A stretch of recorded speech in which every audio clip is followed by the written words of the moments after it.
네, 오늘 제가 준비한 교육이 이론을 간단하게 설명을 좀 드리고 그 이후에는 이제 아무래도 이제 그 회사나 이런 이제 업체에서 직접 시뮬레이션을 활용을 하도록 네, 간단한 예제로 좀 구성이 되어 있는데요. 일단 예제 구성은 이제 뭐 탄성 영역에 대해서 해석하는 거와 소성 영역 해석에 관한 거, 그리고 이제 그 열전달 간단한 열전달 해석이랑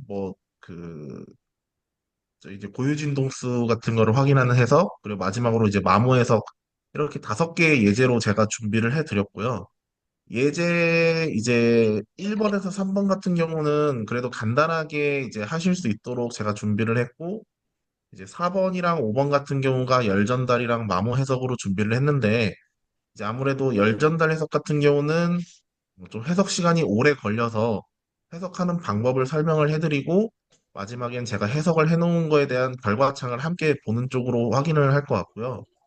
그리고 이제 5번 예제 같은 경우가 이제 마모 해석인데 이 마모 해석 같은 경우가 조금 복잡해가지고 가능하면 마모 해석 쪽을 제가 좀 상세하게 설명을 드릴 것 같습니다. 그래서 만약에 제가 예제 설명하는 동안 조금 이해가 안 되거나 이제 뭐 놓치는 부분이 있으면은 언제든지 바로 저한테 말씀을 하시면은 제가 바로 이어서 다시 상세하게 설명을 드릴 테니까 중간에 모르거나 아니면 조금 이해가 안 되는 거 있으면은 바로바로 질문을 다시 해주시면 좋을 것 같습니다.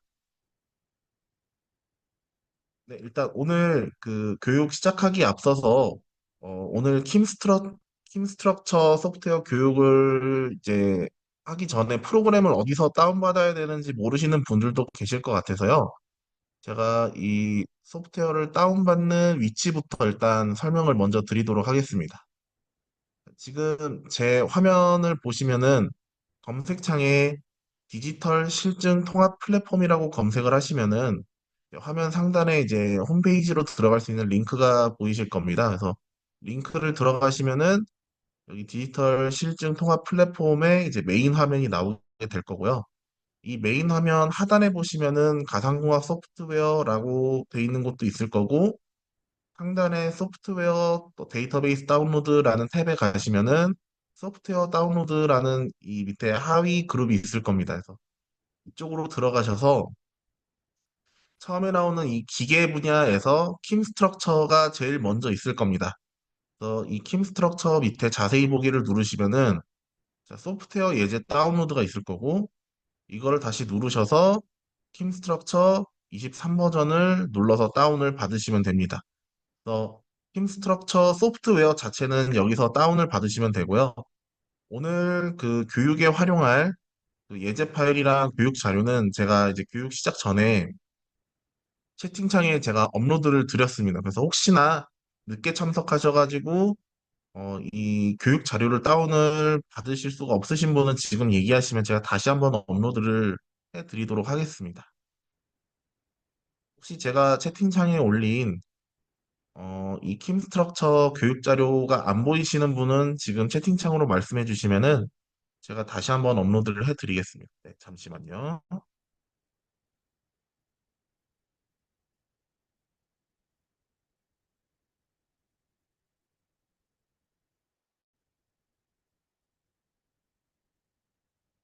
네, 교육 자료 다시 업로드를 해드렸고요.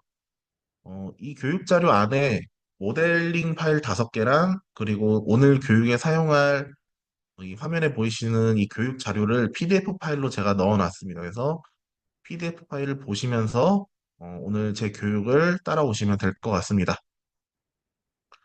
자, 지금부터 이론 수업을 간단하게 이제 진행을 할 건데, 사실 이제 뭐 이론 수업이라고 하기는 오늘 예제를 하면서, 이제 여러분들이 이제 따라 하실 그 시뮬레이션에 필요한 거기에 들어가는 이제 간단한 이론들에 대해서 소개를 해 드리는 거라서 이론 쪽에 대해서 크게 부담을 가지지 않으셔도 될 것 같습니다.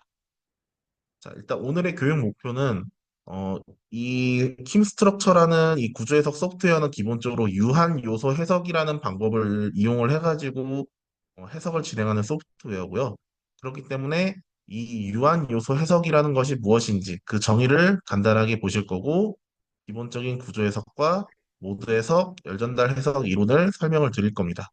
그리고 이 솔버 중 하나인 킴스트럭처를 이용해서 구조 해석이랑 열 해석이나 마모 해석 같은 거를 수행하는 방법을 알아보시면 될 것 같습니다. 그래서 차근차근 이제 탄성 영역에서의 구조에서 토성 영역에서의 구조에서 그리고 고유진동수를 확인하는 모드에서 열 전달 해석 마지막으로 마모 해석까지 총 5개의 예제로 교육을 준비를 했고요.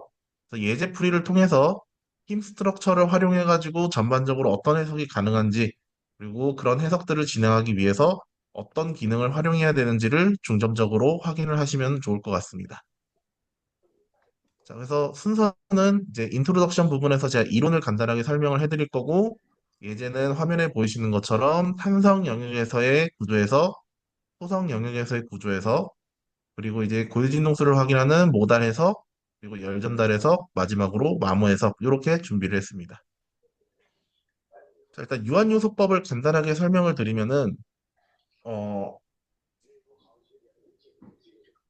예를 들어서 이제 요런 네모난 물체가 있다라고 가정을 해보면은 이 네모난 물체의 한쪽을 제가 딱 고정을 할 겁니다. 고정을 한 상태에서 이 반대쪽 면에서 힘을 가했을 때 이 물체 전체에 가해지는 변형이나 응력 같은 거를 확인을 이제 보통 하게 되는데 만약에 이 물체가 지금 화면에 보이시는 것처럼 이렇게 직사각형의 단단한 물체가 아니라 복잡한 형상의 물체인 경우에는 그 복잡한 형상에 대한 전체적인 이제 선형화를 할 수가 없습니다. 그래서 그 복잡한 형상을 일정한 크기의 유한계 요소로 쪼개서 각 요소 사이에 이제 힘의 전달이나 이런 거를 수치적으로 근사해를 구해서 구하게 될 겁니다. 그래서 유한요소법을 어떤 크기의 영역을 유한계의 요소로 자를 겁니다. 그래서 잘라서 각 요소끼리의 계산 방정식을 세워서 그 계산들을 쭉 이어가다 보면은 처음 시작점과 마지막 끝점에 대한 결과가 나올 겁니다. 그래서 이런 식으로 근사화해서 해를 구하는 수치 해석 기법이다라고 이해를 하시면 될 것 같습니다. 자, 그래서 기본적인 이제 고체역학이나 연력학 또는 뭐 진동학, 유체역학에서 각 역학에 대한 지배 방정식들이 미분 방정식으로 존재를 하는데요. 그 미분 방정식들을 각 요소에 대한 이제 수치화, 그러니까 행렬 방정식 형태로 바꿔가지고 그거를 최종적으로 분사해를 계산하게 됩니다. 그래서 아마 학생들 같은 경우는 뭐 고치역학이나 이런 역학 계열을 배울 때 어떤 선형화된 함수에 대해서 정확한 값을 이제 구하는 그런 형식으로 많이 구하셨을 텐데 소프트웨어는 복잡한 형상에 대해서 연산을 해야 되기 때문에 완벽하게 선형화된 함수를 구할 수가 없습니다. 그래서 그거를 이제 근사한 최대한 원래 형상과 가까운 형태로 요소를 쪼개서 계산을 하기 때문에 완벽한 해로 나오진 않고요. 원래 우리가 구하고자 했던 해와 가장 근사한 해가 나온다라고 이해를 하시면 될 것 같습니다. 미분 방정식 자체가 형상이 복잡해지면 계산이 어려워지도록 되기 때문에 그 이유가 여기 밑에 사진에 보이시는 것처럼 이 복잡한 형상일수록 요소를 좀 더 잘게 쪼개야 원래 형상과 비슷한 형상으로 이 요소가 쪼개질 거고 그렇다는 얘기는 요소의 개수가 많아지니까 자연스럽게 방정식 개수도 많아지고 연산해야 되는 횟수도 늘어납니다. 그래서 어쨌든 전체적으로 설명을 드리면은 어떤 그 좀 부정형의 물체를 유한계 요소로 쪼개서 그 유한계 요소만큼 이제 그 선형 대수적으로 해를 구한다. 이렇게 보시면 될 것 같습니다. 그래서 근사에 구하기 때문에 실제 예를 들어서 여기 밑에 화면에 보이시는 이 네 개의 원판의 4분의 1 모델에서 실제 모델 같은 경우는 4분의 1의 원형 홀이 뚫려 있는 형태지만은 이걸 유한계의 요소로 좀 적은 개수의 유한계 요소, 중간 개수의 유한계 요소, 그리고 더욱 많은 복잡한 유한계 요소로 쪼갤수록 원래 형상과 가장 근접한 형태가 됩니다. 그렇기 때문에 원래 형태로 똑같이 계산이 될 수가 없기 때문에 그래서 일정 오차 범위로 오차가 발생할 수밖에 없고요. 그 오차를 이제 그 해석을 하는 이제 엔지니어의 입장에서 이 정도면은 원래 100%의 정확도에 충분히 가까운 근사해다라고 이제 판별이 될 때까지 요소의 개수를 적절하게 넣는 것도 엔지니어의 이제 기본적인 실력이라고 볼 수 있을 것 같습니다. 그래서 일반적으로는 요소의 개수를 당연히 많게 가져갈수록 실제 형성과 매우 비슷해지기 때문에 해석의 정확도도 많이 올라간다라고 설명을 할 수 있지만은 반대로 요소의 개수가 많을수록 그만큼 풀어야 되는 방정식의 개수가 늘어나기 때문에 해석 시간도 기하급수적으로 늘어납니다. 그래서 여기 화면 우측 하단에 보이시는 것처럼 요소의 개수를 늘리면 늘릴수록 정확도 자체는 100% 수렴할 수 있지만은 해석 시간 자체가 기하급수적으로 늘어난다. 이렇게 이해를 하시면 됩니다. 그래서 이 유한요소 해석을 잘하시는 엔지니어들을 판별하는 기준 중에 하나로서 적절한 요소 개수를 이제 감각적으로 이제 본인들이 파악을 해가지고 이 격자 구조를 생성하는 것도 어떻게 보면 엔지니어의 스킬이라고 볼 수 있을 것 같습니다. 자, 그래서 유한요소 해석을 하는 이유를 이해를 하시는 게 이제 교육을 들으시는데 좀 유리할 것 같아서 가지고 왔고요. 일단 유한요소 해석 같은 경우가 예를 들어서 이제 간단한 물체에 대한 성능 평가나 뭐 응력 분포 변형량 체크 이런 거 할 때에는 사실 유한요소 해석이 크게 도움이 될 수가 없습니다.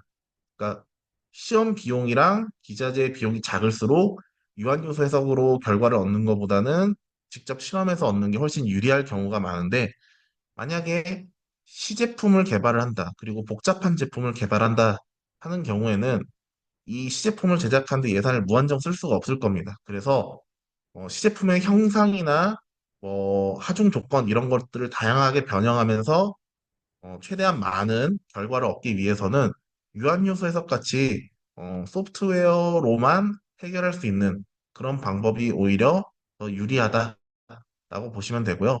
두 번째로는 이제 비용과 규모 그리고 안전성에 관한 건데 예를 들어서 폭발 해석이라던가 뭐 자연재해 관련된 그런 구조물 해석 같은 경우에는 실제로 실험하기에는 비용이나 시간이나 그리고 이제 안전성 문제가 크기 때문에 그런 거를 시뮬레이션으로 대체하기 위해서 유한요소 해석에 대한 방법을 숙지하시고 관련된 소프트웨어를 활용을 하시는 게 더 도움이 될 거다라고 말씀을 드릴 수 있겠습니다. 자, 그중에서 이제 이 시뮬레이션이 구조 해석 같이 이제 응력이나 변형률, 이따 다른 거를 확인하는 방법도 있을 거고요. 또는 이제 열 에너지에 대한 유동 해석, 그리고 유체 움직임이나 유량 같은 유동 해석을 또 하실 수도 있고요. 또는 뭐 에너지 플랜트 같은 경우에서는 이제 동적 에너지 시뮬레이션 같은 걸 할 수 있는데 그중에서 이제 여러분들이 오늘 수강하는 거는 이제 구조물에 대한 변형량이나 응력 같은 거를 확인하실 수 있는 구조 해석 분야에 대해서 설명을 드릴 겁니다. 그래서 구조 해석이 무엇이냐면은 어떤 구조물의 설계를 위해서 이제 예상 하중에 대한 구조물의 응답을 분석하는 해석이다라고 돼 있는데 대표적인 이제 응답을 보는 게 변형량이나 아니면은 이제 변형률 또는 이제 내부에 발생하는 응력 이런 거를 예로 들 수가 있을 것 같습니다. 자, 그래서 이 구조 해석의 행렬 방정식으로는 여기 화면에 보이시는 것처럼 이제 과도 동적 구조 해석에서의 적용 하중과 해당 응답 사이의 관계라고 되어 있는데 이제 여기 화면에 보이시는 게 이제 일반적인 운동 방정식입니다. 질량에 관련된 이제 관성 쪽 그리고 이제 속도와 댐핑 그리고 이제 강성이랑 변형량에 대해서 이 세 개의 힘을 다 더했을 때 어떤 뭐 외력이 이런 식으로 존재를 할 것이다. 이런 운동 방정식이 존재를 하는데 정적 구조 해석에서는 여기 보이시는 것처럼 질량에 이제 관련된 이 관성에 관련된 항과 이 댐핑에 관련된 항에는 시간항이 들어가게 됩니다. 그런데 정적 해석에서는 이미 시간이 무한대로 지나가지고 완전히 멈춰 있는 상태에서의 결과값을 본다라고 보시면 되기 때문에 이 후반부에 있는 변형량과 이제 강성을 이용해 가지고 힘 그래서 여기 보이시는 것처럼 관성 효과가 없는 정상 상태 해석의 행렬 방정식이 이런 식으로 최종적으로 표현이 되게 됩니다. 그래서 이 방정식만 놓고 보면은 여러분들이 외력을 이제 뭐 이제 경계 조건으로 외력을 주시고 재료에 대한 물성치, 탄성계수 이런 걸 주게 되면은 최종적으로 변형량이나 하중을 이제 시뮬레이션으로 확인할 수 있도록 이런 식으로 방정식이 적용이 됩니다. 자, 그래서 이제 대표적으로 이런 웹할부가 있을 때 이제 강성을 구하는 공식, 그리고 변이를 구하는 공식, 변형률을 구하는 능력을 구하는 공식, 이런 공식들을 기반으로 이제 시뮬레이션이 돌아가고 최종적으로 여러분들이 해당 결과들을 확인하실 수가 있습니다. 자, 이어서 이제 모달 해석 같은 경우는 외력과 감쇄가 없는 조건에서 구조물의 고유 진동수와 고유 진동수별 모드 형상을 계산해서 구조물의 공진 여부와 작동에 의한 변형 형상을 예측합니다라고 되어 있습니다. 이거를 쉽게 설명을 드리면은 자동차 셰시를 설계하는 데 있어서 자동차 셰시 같은 경우가 뭐 20Hz나 5Hz, 10Hz 미만의 보통 고유진동수를 가지게 설계를 한다고 들었는데 그 이유가 자동차 엔진 같은 경우에는 아이들링 상태에서 750rpm 정도를 유지를 하게 되는데 휘발유 차에 대해서 750rpm과 근접한 상태로 셰시가 고유진동수가 설계가 되면은 여기 그 화면에 보이시는 것처럼 공진 현상으로 인해서 셰시의 변형이 더 크게 발생하는 경우가 있습니다. 그래서 셰시 같은 경우에는 750rpm보다 더 낮은 쪽으로 고유진동수를 설계를 해서 그 고유진동수를 지나가는 영역을 최대한 빠르게 가져가서 차체의 안전성을 확보하는 걸로 제가 알고 있습니다. 자, 그래서 이런 이제 모드 해석 같은 경우는 어떤 구조물에 주기적인 진동이 가해지는 경우나 또는 뭐 바람이나 이런 외력이 일정 주기로 이렇게 전달됐을 때 그 주기를 벗어나는 설계를 하기 위해서 이 모드 해석을 시뮬레이션으로 확인을 하는 경우가 대부분이고요. 자, 여기 같은 경우는 마찬가지로 운동 방정식에서 이 댐핑에 관련된 항과 외력에 관련된 항을 지우고 여기 있는 이제 관성 쪽 이제 질량과 가속도 그리고 이제 탄성 계수와 변형량을 가지고만 해석이 진행되게 됩니다. 자, 그리고 열 전달 해석 같은 경우는 이제 온도 차에 의해서 구조물의 온도 분포나 에너지가 전달되는 방향 같은 거를 보통 확인을 하게 되고요. 그리고 여기서 만약에 구조 해석적으로 좀 더 적용을 한다면은 이제 재료 재질들에 대한 열 팽창 계수를 이용해 가지고 기존 온도에서 최종 온도가 몇 도로 변했을 때 이 구조물 내에서 발생하는 이제 열응력 같은 거를 확인하는 용도로도 활용이 가능합니다. 그래서 열 전달은 이제 대표적으로 전도, 대류, 복사라는 형태로 열이 전달이 되게 되고요. 이제 전도 같은 경우는 이제 직접 물체끼리 닿아가지고 이제 열 에너지가 전달되는 경우를 전도라고 이해를 하시면 되고요. 대류 같은 경우는 그 물체 사이에 유체가 껴있는 경우. 그래서 고체에서 유체, 유체에서 고체 또는 유체에서 유체 이런 식으로 인접한 유체와의 에너지 교환이 일어나는 게 대류. 그리고 복사 같은 경우는 이제 뭐 중간에 유체가 없어도 전자기파 형태로 에너지 교환이 일어난다라고 돼 있는데 대표적으로 이제 겨울철이 되면 주로 사용하는 전열기구 같은 경우가 열을 가해가지고 코일이 가열이 되면 거기서 이제 적외선 파의 형태로 열 전달이 이루어지는 경우가 복사라고 이해하시면 될 것 같습니다. 그래서 열 전달 해석 같은 경우는 이제 여기 보시는 열 전도도와 이제 온도차를 가지고 열 용량이 얼마만큼 변화하는지 이런 식으로 열 전달의 방정식이 활용이 되고요. 자, 마지막으로 이제 마모 해석에 대한 이제 그 설명을 드릴 건데 지금 킴 스트럭처에 적용되어 있는 마모 해석은 이제 아차드 이퀘이션이 활용이 되고 있습니다. 그래서 간단하게 이제 미끄럼 마모를 설명하는 데 사용되는 간단한 모델로서 이제 접촉 이론을 기반을 한다라고 되어 있는데 여기에 있는 공식 자체도 이해하시는데 크게 어렵지 않으실 겁니다. 이거 같은 경우가 여러분들이 이제 종이에 연필로 쓰고 지우개로 지울 때를 생각하시면 좀 편한데 자, Q가 지우개가 얼마만큼 깎여 나가는지 총 마모량을 본다라고 했을 때 자, 지우개에다가 제가 힘을 세게 줄수록 지우개가 많이 깎이겠죠. 그때 여기 하중 W가 지우개에 얼마나 힘을 많이 주느냐라고 이해를 하시면 되고요. 지우개를 깔짝깔짝 움직일 때랑 시계 움직일 때랑 지우개가 깎여 나가는 정도가 다르겠죠. 그래서 지우개가 움직이는 그 거리, 그게 여기 있는 L인 슬라이딩 거리. 그리고 이 지우개가 아주 말랑말랑한 재질이어서 조금만 문질러도 막 깎여 나가는 지우개가 있을 수도 있고요. 또는 지우개를 만졌을 때 굉장히 딱딱해서 잘 안 깎여 나가는 그런 지우개가 있을 겁니다. 그래서 지우개 자체의 딱딱함, 그게 여기 보이시는 K 마모계수라고 보시면 될 것 같고요. 마지막으로 종이가 맨들맨들한 종이일수록 지우개가 덜 깎일 거고요. 서포같이 까칠까칠할수록 지우개가 잘 깎여 나가겠죠. 그래서 이 봉이 상태의 딱딱함, 까칠까칠한 그게 여기 있는 H, 마모면의 경도라고 보시면 될 것 같습니다. 자, 그래서 구조 해석을 할 때는요, 일단 주로 사용하는 물성치가 탄성계수, 포화성비, 밀도 요 세 개가 보통은 필수로 들어갑니다. 그래서 탄성계수 같은 경우가 응력과 변형률 사이의 관계를 나타내는 계수로 재료의 강성을 나타내고요. 포화성비 같은 경우는 변형이 일어날 때 횡방향이랑 종방향의 이제 그 변화하는 비율을 포화성비로 보통 설명을 합니다. 그리고 마지막으로 밀도 같은 경우가 단위 부피당 질량의 비로 설명을 하고요.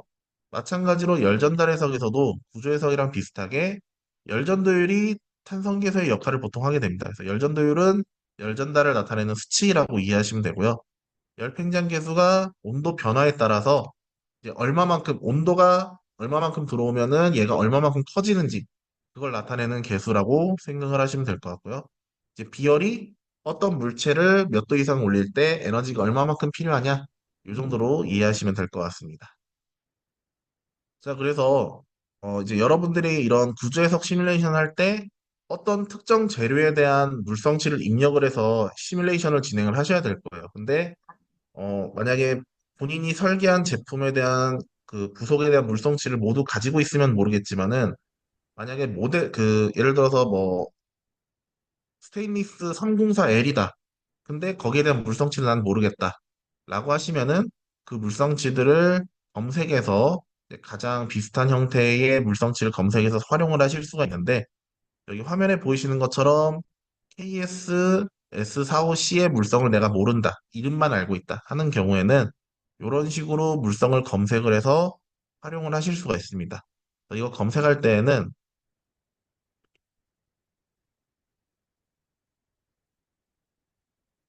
검색 엔진에서 매트 웹이라고 검색을 하시면은 온라인 재료 정보를 이런 식으로 모아놓는 이런 사이트로 들어올 수가 있습니다. 여기에서 예를 들어서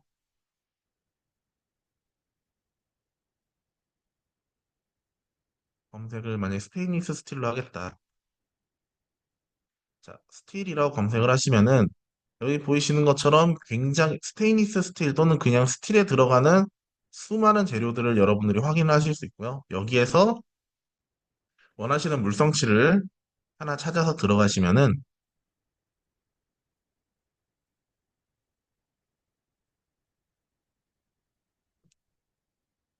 스틸,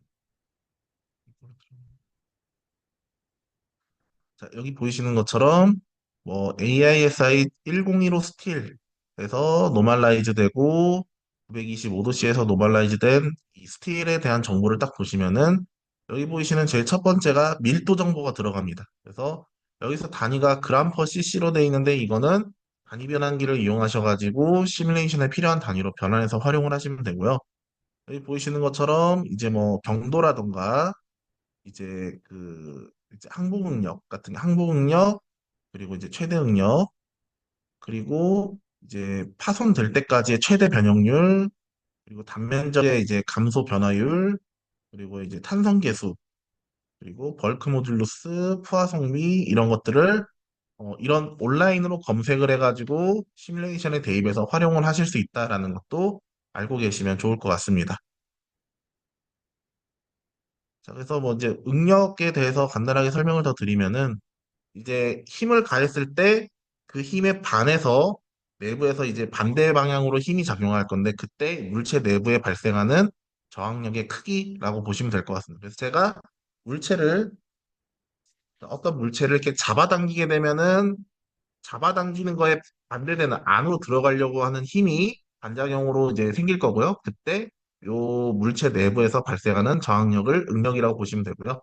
반대로 내가 물체를 이렇게 압축을 했을 때 압축에 반하는 반대 방향으로 발생되는 것도 마찬가지로 응력이라고 보시면 될 것 같아요. 그래서 여기 보이시는 것처럼 응력의 종류를 보통 두 종류로 설명을 하는데 힘을 가하는 면적과 힘의 방향이 서로 수직을 이루는 경우에는 수직 응력이라고 보통 얘기를 할 거고요. 힘이 가해지는 면과 힘을 가하는 방향이 서로 같은 경우, 수평인 경우에는 전단 응력이라고 이해를 하시면 됩니다. 자, 예를 들어서 자, 여기 있는 요 면에 제가 잡아당기는 수직 방향으로 힘을 딱 가하게 되면은 인장의 형태로 가해지게 될 거고요. 만약에 여기와 힘을 가해지는 면과 같은 방향으로 제가 힘을 하게 되면은 종이가 뭐 이런 식으로 이렇게 찢어지는 전달 능력이 발생을 한다. 이렇게 이해하시면 될 것 같습니다.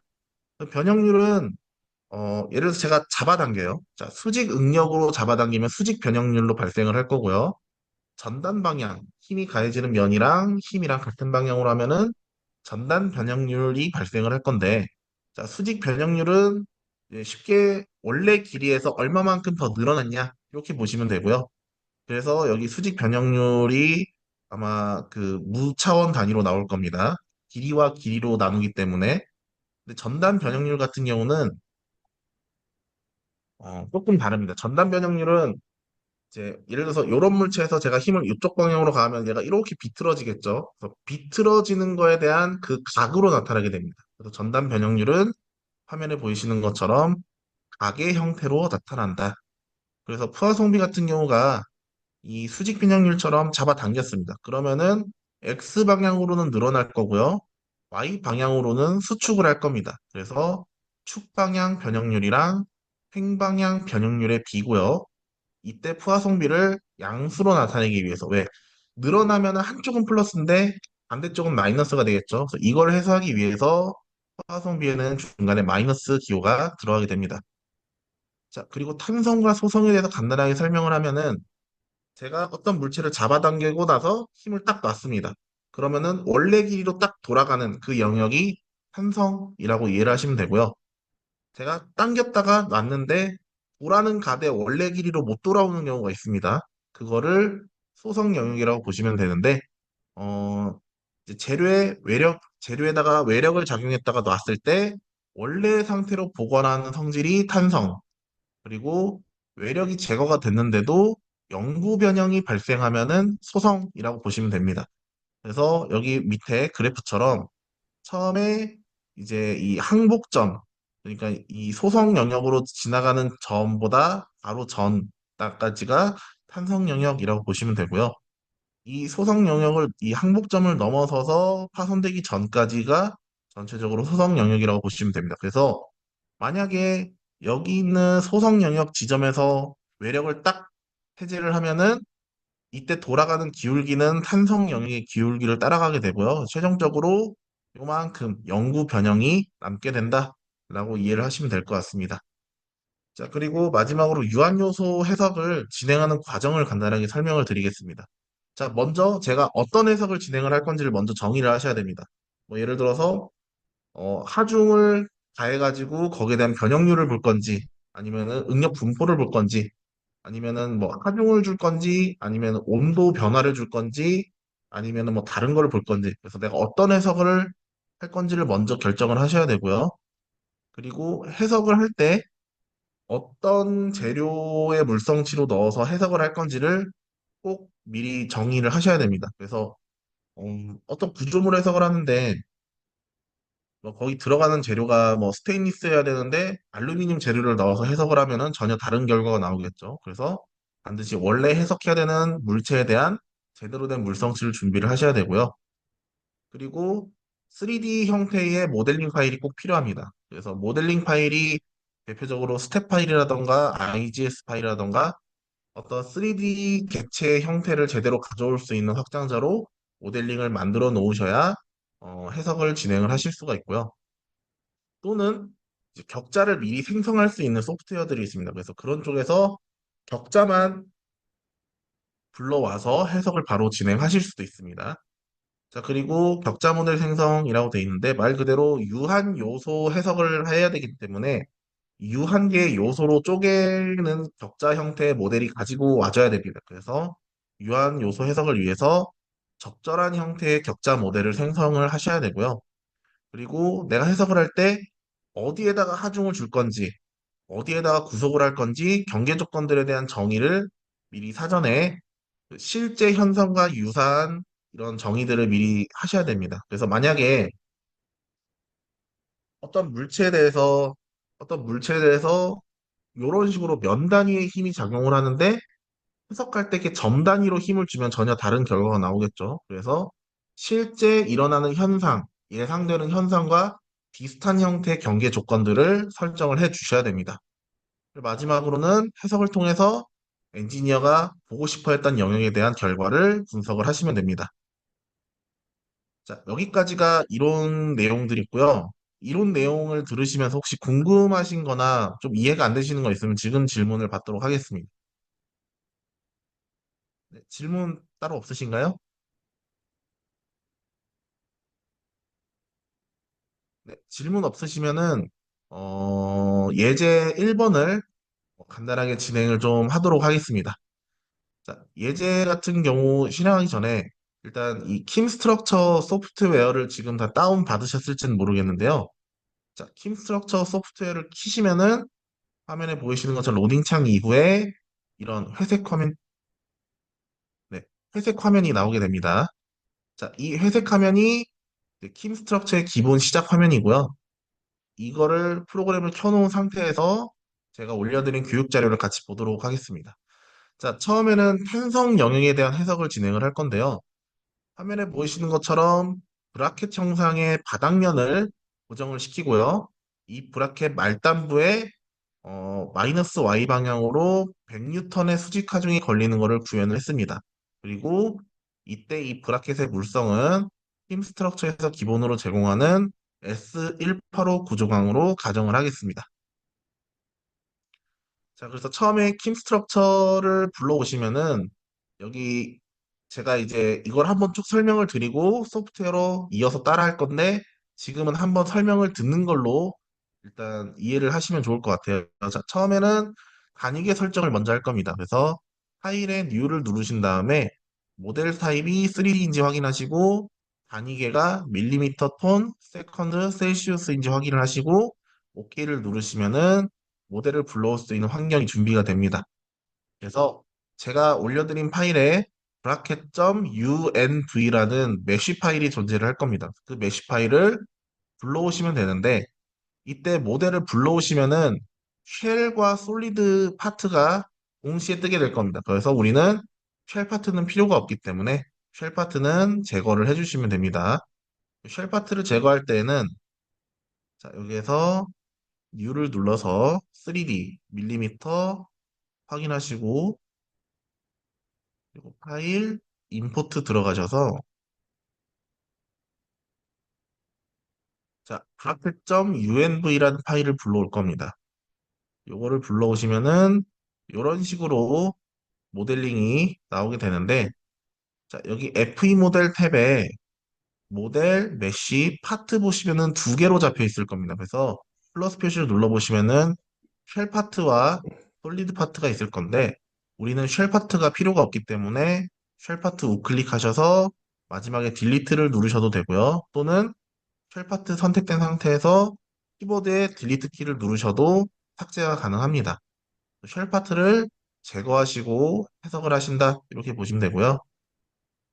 자, 소재를 먼저 입력을 할 건데 FE 모델에 Materials 들어가셔가지고 마테리얼 라이브러리에서 S185를 더블 클릭하시면은 여기 이제 선택되는 창으로 S185가 넘어오실 거고 이때 OK를 누르시면은 소재가 이 S185에 대한 소재를 활용하겠다라고 소프트웨어가 인식을 하게 됩니다. 자, 그 이후에 이 S185라는 재질을 어떤 모델링에 사용을 할 거냐 그 소재를 따로 지정을 해주셔야 되는데 그거는 이제 FE 모델의 섹션 쪽을 들어가셔서 크리에이트를 들어가신 다음에 솔리드 섹션 어떤 솔리드를 사용하는지 그리고 리전 타입에서 자 지오메트리 베이스드 셀렉션이 이런 식으로 뜰 건데 여기서 파트로 선택을 해주신 다음에 이 불러온 모델을 클릭하시면 됩니다. 자 여기까지 제가 시연을 좀 해드리면은 자 처음에 이 솔리드 파트에서 재료를 먼저 불러올 겁니다. 마테리얼 우클릭해서 라이브러리 들어오시면은 여기에 S185가 있을 겁니다. S185를 더블 클릭하셔도 되고요. 또는 S185를 누른 상태에서 여기 제일 상단에 있는 화살표를 하나 누르시면은 이쪽으로 S185가 넘어오게 됩니다. OK를 누르시면은 자, 여기 마테리얼 탭에 S185가 등록이 된 것을 확인하실 수가 있을 겁니다. 자, 바로 밑에 있는 섹션에서 우클릭을 해서 크리에이트를 누르시면은 자, 어떤 섹션을 선택할 건지를 쭉 선택하실 수가 있습니다. 자, 우리는 그중에서 솔리드 모델에 대한 거에 재질을 정할 거기 때문에 솔리드 섹션을 누르시고요. 이때 셋 셀렉션 어떤 식으로 선택할 거냐 여기에서 서페이스가 기본으로 되어 있는데 파트로 바꿔주신 다음에 자 여기 프로퍼티 쪽 보시면은 마테리얼이 S185가 기본으로 선택이 되실 거예요. 왜냐면은 우리는 마테리얼 어떤 재료를 쓸 건지에서 S185만 불러왔기 때문에 앞으로 이 하나만 불러와지면 여기가 기본적으로 우리가 골라왔던 S185로 선택이 될 겁니다. 이 상태에서 모델을 좌클릭으로 선택을 해주시면은 붉은색 테두리가 생기실 거고요. 이 상태에서 OK 누르시면 됩니다. 그러면은 섹션 창에 솔리드 섹션이 이제 생성이 되셨을 겁니다. 자, 이후에 이제 우리가 어떤 해석을 할 건지 해석 스텝을 생성을 해주셔야 돼요. 그래서 우리는 정적 해석을 진행을 할 거기 때문에 스태틱 스텝을 생성을 해주시면 되겠습니다. 자, 여기 보이시는 것처럼 이 모델 쪽 탭에 쭉 맨 밑으로 내려가시면은 스텝이라는 게 있습니다. 여기 우클릭을 하셔서 생성 눌러주시고 자, 킴스트럭에서 제공하는 해석 스텝이 이렇게 여러 종류가 있습니다. 정적 해석, 그다음에 미끄럼 암호 해석, 이제 모달 해석을 하기 위한 프리퀀시 스텝, 그리고 좌굴 해석을 위한 버클 스텝, 모달 다이나믹 스텝, 스테디 스테이트 다이나믹 스텝, 다이나믹 스텝, 히트 트랜스퍼 스텝, 언커플드, 그리고 커플드 템퍼레처 디스플레이스먼트 스텝 이런 식으로 어떤 해석을 지원을 하는지 여기에서 확인을 하실 수가 있어요. 그리고 그중에서 우리는 정적 해석을 진행을 할 거기 때문에 스태틱 스텝을 선택하시면은 밑에 프로퍼티 창이 바뀔 겁니다. 여기서 다른 거 건들지 않고 그냥 바로 OK를 눌러주시면은 자, 스텝 1이라고 생성이 되면서 히스토리 아웃풋, 필드 아웃풋, 바운더리 컨디션, 로드, 그다음에 디파인 빌드 이런 식으로 5개의 하위 항목이 생길 겁니다. 자, 여기에서 우리는 먼저 요 바닥면, 물체 바닥면을 고정을 시켜야 될 겁니다. 그래서 자, 교육자를 보시면은 고정면 지정하기라고 되어 있습니다. 그래서 모델의 스텝 바운더리 컨디션 BCS라고 되어 있을 건데요. 바운더리 컨디션을 우클릭하셔서 크리에이트 그리고 타입은 픽스드 고정으로 하시고 OK를 누르시면 됩니다. 그때 이 바닥면을 선택을 해주셔야 됩니다. 자, 이 모델링을 회전하는 거는 마우스 휠 버튼을 클릭한 상태로 누르고 있는 상태로 돌리면 회전이 되고요. 쉬프트를 누른 상태로 마우스 휠을 클릭해서 끌면은 이동이 됩니다. 이동이 되고 마지막으로 휠 스크롤을 앞으로 당기면 확대, 뒤로 밀면 축소. 이런 식으로 모델링을 브라우징을 할 수가 있습니다. 자, 그중에서 우리는 이 브라켓의 바닥면을 봐야 되기 때문에 마우스 휠 버튼을 클릭한 상태로 밑면으로 돌려놓으신 다음에 바운더리 컨디션에 크리에이트로 들어가시면은 자, 타입이 픽스드 그리고 디스플레이스먼트 로테이션 마지막으로 서브 모델 이런 식으로 되어 있습니다. 그중에서 우리가 필요한 거는 픽스드 쪽이고요. 자, 여기서 셋 셀렉션이 바닥면을 고정을 할 겁니다. 그렇기 때문에 지오메트리 베이스드 셀렉션 자체가 서페이스로 되어 있는지를 확인을 하시고 여기 있는 바닥면을 이렇게 눌러주시면은 바닥면이 붉은색으로 바뀌게 될 겁니다. 이 상태에서 OK를 눌러주시면은 여기 화면에 보이시는 것처럼 바닥면에 X, Y, Z 세 방향에 대해서 이동과 회전 모두 고정이 되는 것을 확인하실 수가 있어요. 자, 여기까지 하시고 자 마지막으로 브라켓 말단부에 100N의 하중을 가한다라고 처음에 조건을 걸었습니다. 그래서 여기에서는 콘센트레이티드 포스를 이용해 가지고 100N을 줄 거고요. 여기에서 자, 여기 로드가 있습니다. BC 바로 밑에 로드가 있고요. 로드에서 우클릭해서 크리에이트 들어가신 다음에 자, 콘센트레이티드 포스를 선택을 하시면 됩니다. 여기에서 서페이스 선택되어 있는 거 확인하시고 이 브라켓 안쪽 면을 선택하시면은 내부에 있는 모든 노드가 선택이 됩니다. 자, 이 상태에서 말단부에서 100N만큼 하중을 밑으로 줄 거예요. 그렇기 때문에 화면에 보이시는 것처럼 여기 좌표계가 보이실지 모르겠는데 마이너스 Y 방향으로 100N을 줄 겁니다. 반대로 얘기하면은 Y 방향으로 마이너스 100N을 주는 거와 동일합니다. 그래서 Y 방향이 F2 컴포넌트예요. 그래서 여기서 마이너스 100을 입력을 하시면은 힘의 크기는 100N이고 방향이 Y 방향으로 마이너스 100이다. 이런 식으로 확인을 하실 수가 있고 이 상태에서 OK를 누르시면은 화면에 이렇게 마이너스 Y 방향으로 화살표가 생기는 거를 볼 수가 있습니다. 자, 여기까지가 탄성 영역에서 해석 준비를 마친 겁니다. 이 상태에서 여기 이 FE 모델 탭 제일 끝에 Analysis 1이라고 되어 있는데 우클릭하셔서 런을 누르시면 됩니다. 런을 눌러서 경고창 뜬데 그냥 OK 누르시고요. 이런 식으로 해석이 진행돼서 해석이 완료가 되면은 상태창 중간에 finished,라고 뜨게 될 겁니다. 이 상태에서 바로 옆에 있는 리설트를 눌러주시면은 자, 화면에 보이시는 것처럼 해석 결과를 확인하실 수가 있습니다. 자, 그래서 원래 우리가 자, 결과를 확인할 때 변이가 6.316mm가 나오는 게 정상입니다. 지금 해석 그 과정을 잘 따라오시면은 최종 변이가 6.316mm인 거를 확인을 하시면 됩니다. 자, 그리고 지금은 여기 화면 왼쪽에 리서치 창의 탭 보면은 디스플레이스먼트를 지금 저희가 보고 있고요. 그 밑에 스트레스의 폼마이세스 쪽을 보시면은 이런 식으로 발생한 응력의 크기를 확인을 하실 수가 있습니다. 여기 보시면은 자, 단위는 메가파스칼로 되어 있고요. 발생한 최대 응력이 2821 메가파스칼입니다. 자, 이게 일반적인 그 강제에서는 나올 수가 없는 거거든요. 보통 뭐 300에서 600 메가파스칼 이상이면 파손이 일어나는데 지금 해석 결과만 놓고 봤을 때는 2821 메가파스칼까지 이런 식으로 응력이 발생한다라고 되어 있습니다. 자, 이게 실제 실험하는 것과 시뮬레이션의 차이점 중에 하나인데 시뮬레이션에서 제가 지금 탄성 영역에 대한 정보만 입력을 했기 때문에 얘가 어디서 파손되는지 이 프로그램은 모릅니다. 그래서 제가 입력한 물성치를 기반으로 그냥 응력이랑 변형량을 계산을 할 뿐이고요. 자, 제가 엔지니어로서 이 재질의 최대 응력이 2821이 나올 수가 없다. 자, 그렇게 됐을 때는 이 해석 결과 자체는 맞겠지만은 내가 하중을 준 조건이나 설계가 뭔가 문제가 있다라는 거를 파악을 하실 수가 있습니다.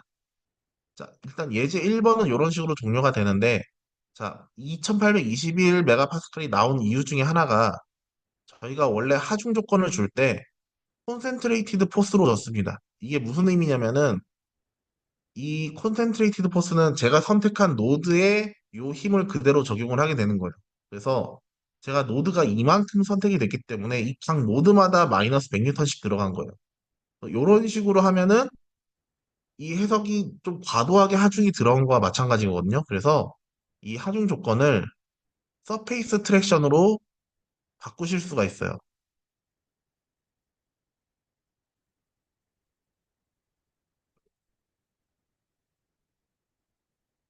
자, 하중을 삭제를 하신 다음에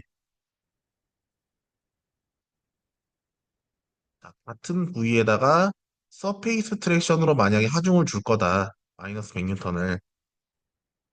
자, 이렇게 하면은 아까와는 다르게 노드로 선택되는 게 아니라 이 면 자체를 선택을 하게 되고 이 상태에서 해석을 진행을 하게 되면은 발생하는 응력이 7메가파스칼로 최대 응력이 7메가파스칼로 바뀌는 것을 보실 수가 있습니다. 자, 여기 지금 변형하는 이 형태는 이 화면 상단에 트루 스케일로 보면은 실제 변형량만큼 이 화면이 움직이는 걸로 바꿀 수가 있고요. 그런데 이제 시뮬레이션 할 때는 어디가 얼마만큼 변화하는지를 빠르게 봐야 되기 때문에 보통 이제 오토매틱 스케일로 변형량을 사람 눈으로 확실하게 확인할 수 있도록 이런 식으로 보통 체크를 하게 됩니다. 그리고 이때 최대 변형량은 아까와 다르게 0.016mm 이런 식으로 바뀌게 됩니다. 자, 그래서 이 브라켓 끝단에 하중이 가해졌을 때 이 브라켓이 움직이는 형태, 그리고 변형량, 응력 분포 자체는 유사하게 나타나지만은 제가 구조 해석을 할 때 이 하중 조건, 경계 조건을 어떻게 주느냐에 따라서 해석 결과가 천차만별 달라질 수 있다라는 거를 지금 보여드린 겁니다. 그래서 이 서페이스 트랙션이 면을 지정해가지고 예를 들어서 화면에 보이시는 것처럼 이 홀에 제가 막대를 꽂고 그 막대를 잡아당긴다라고 생각을 하시면 됩니다. 지금 서페이스 트랙션 같은 경우는. 자, 그런데 만약에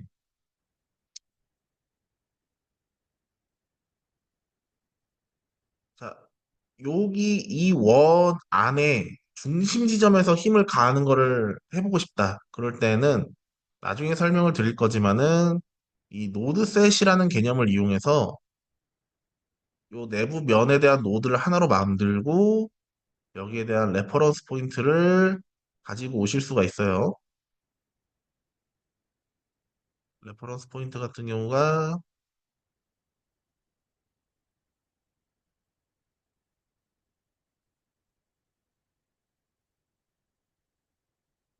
이런 식으로 센터를 잡아가지고 하실 수가 있는데 자, 요 같은 경우는 정확한 이 홀 지점의 정중앙의 좌표를 직접 입력을 하셔도 되고요. 만약에 정중앙을 정확히 입력하기가 어렵다면은 제가 한 것처럼 어떤 특정한 세 지점을 선택해서 그 중심점을 선택하실 수가 있고요.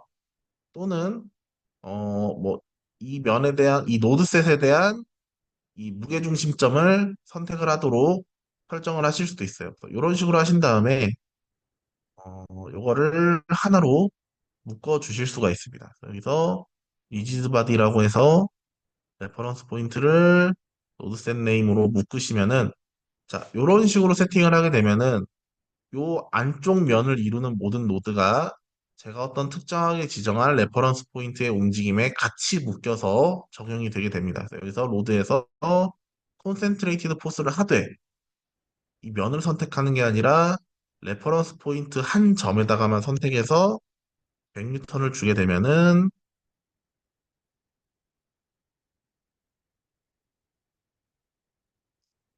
이런 식으로 결과값이 또 약간 달라지게끔 됩니다. 자, 여기 보시면은 하중 자체가 7.386 메가파스칼. 아까 제가 그 서페이스 트랙션 한 거와 비슷한 효과가 이렇게 나타나게 되고요. 그리고 변형량도 0.016mm로 서페이스 트랙션과 같은 효과를 콘센트레이티드 포스를 이용해서도 확인을 하실 수가 있습니다. 자, 그래서 같은 구조 해석 조건이더라도 엔지니어가 어떤 식으로 이 하중이나 경계 조건을 주느냐에 따라서 같은 결과가 나올 수도 있고요. 전혀 다른 결과가 나올 수도 있다라는 거를 지금 예제를 통해서 배우시면 좋을 것 같습니다. 자, 여기까지가 예제 1번이었고요. 2번, 3번은 조금 빠르게 진행을 하도록 하겠습니다. 자, 혹시 1번 예제 하면서 질문 사항이 있으시면은 지금 질문을 해주시면 좋을 것 같습니다.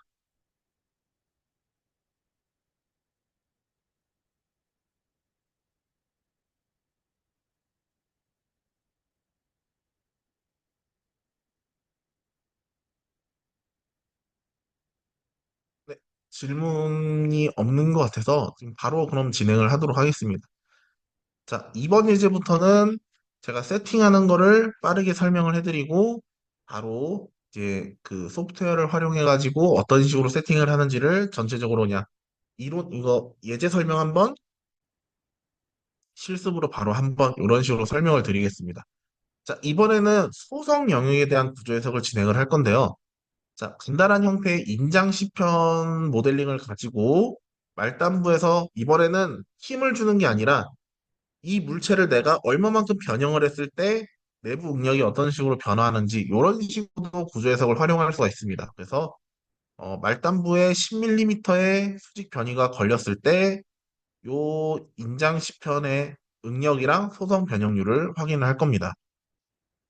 그래서 마찬가지로 처음에는 단위계 설정 먼저 하시고 이번엔 tensile sample.imp라는 모델링을 불러오게 될 겁니다.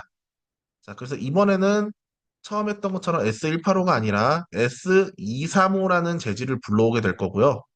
그리고 이때 불러오는 그 S235 재질에는 소성 특성이 적용이 돼 있지가 않아요.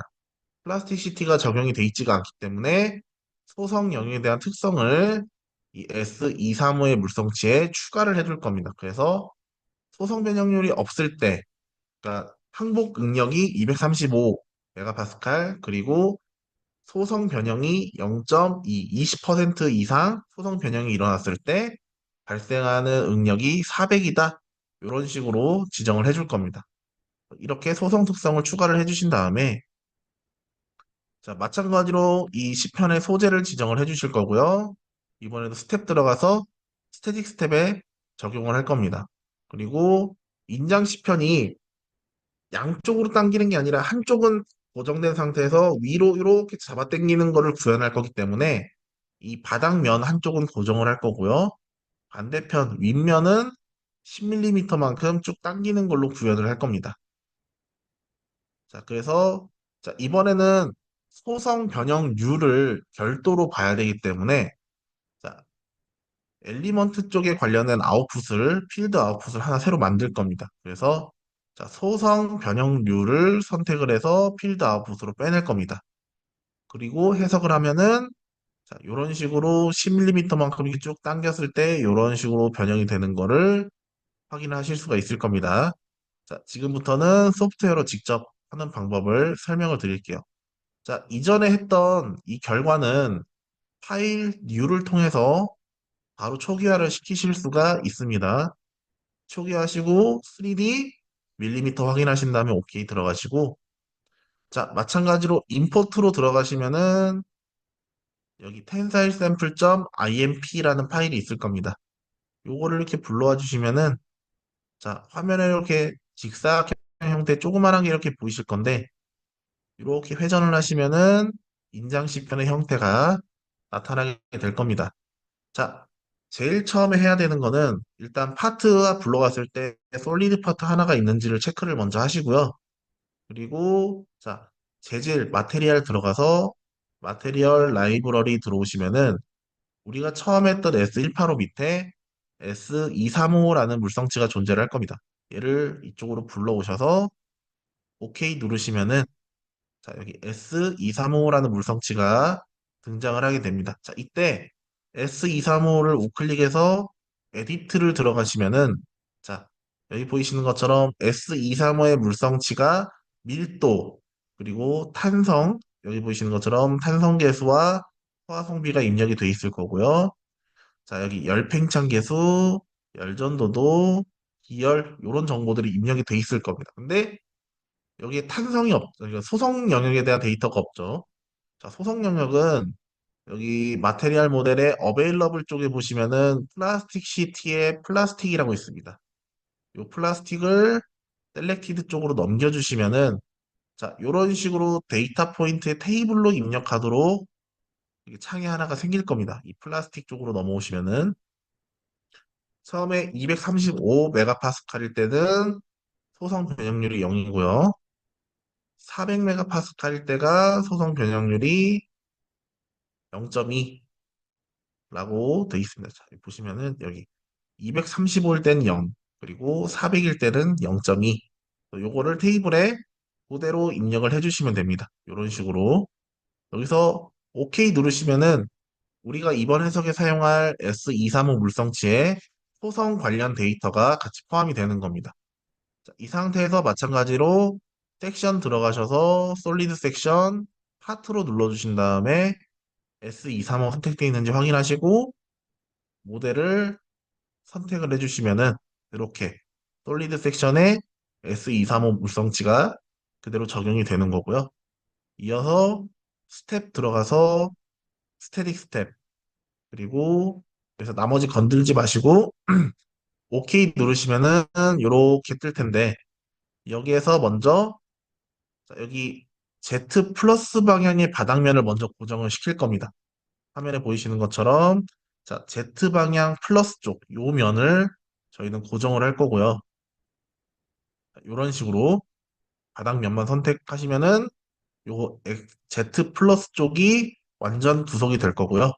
자, 반대로 여기 Z 마이너스 쪽에 윗면은 10mm를 당길 겁니다. 그러니까 마이너스 Z 방향으로 10mm 당긴다는 얘기는 Z 방향으로 마이너스 10mm만큼 당기는 거와 마찬가지이기 때문에 자, 변이를 하중으로 활용할 때는 로드가 아니라 바운더리 컨디션에서 설정을 해주시는 거예요. 그래서 똑같이 바운더리 컨디션에서 이번에는 디스플레이스먼트 앤 로테이션 쪽으로 들어가시면은 자, 이런 식으로 U1, U2, U3, UR1, UR2, UR3 이런 거를 직접 수정을 하실 수가 있어요.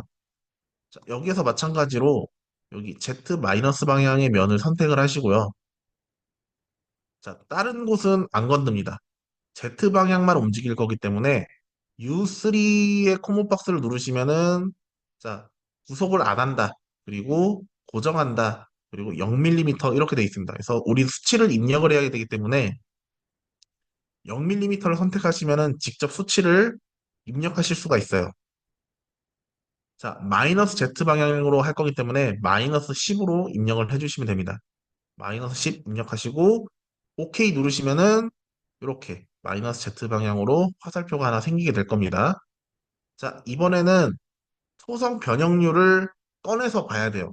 그래서 여기 필드 아웃풋이 있는데 NF와 EF가 있습니다. 우리가 봐야 되는 건 노드에 대한 결과값이 아니라 이 엘리먼트 값을 볼 거기 때문에 EF 아웃풋을 우클릭해서 에디트 들어가시고요. 여기에서 variable to output 보시면은 S와 E가 있어요. 여기서 S는 응력, 스트레스를 얘기를 하는 거고요. E는 토탈 스트레인, 그러니까 총 변형률을 보게 되는 건데 우리가 추가로 봐야 되는 거는 소성 변형률이에요. 그래서 여기 보시면 PEQ라고 있는데 얘를 눌러보시면은 자, 플라스틱 스트레인이라고 되어 있습니다. 그래서 얘를 체크를 해주시면은 이런 식으로 S, E, T, E, Q가 선택이 됩니다. 이 상태에서 OK 누르시고요. 해석을 바로 돌리시면은 결과값을 확인하실 수가 있습니다.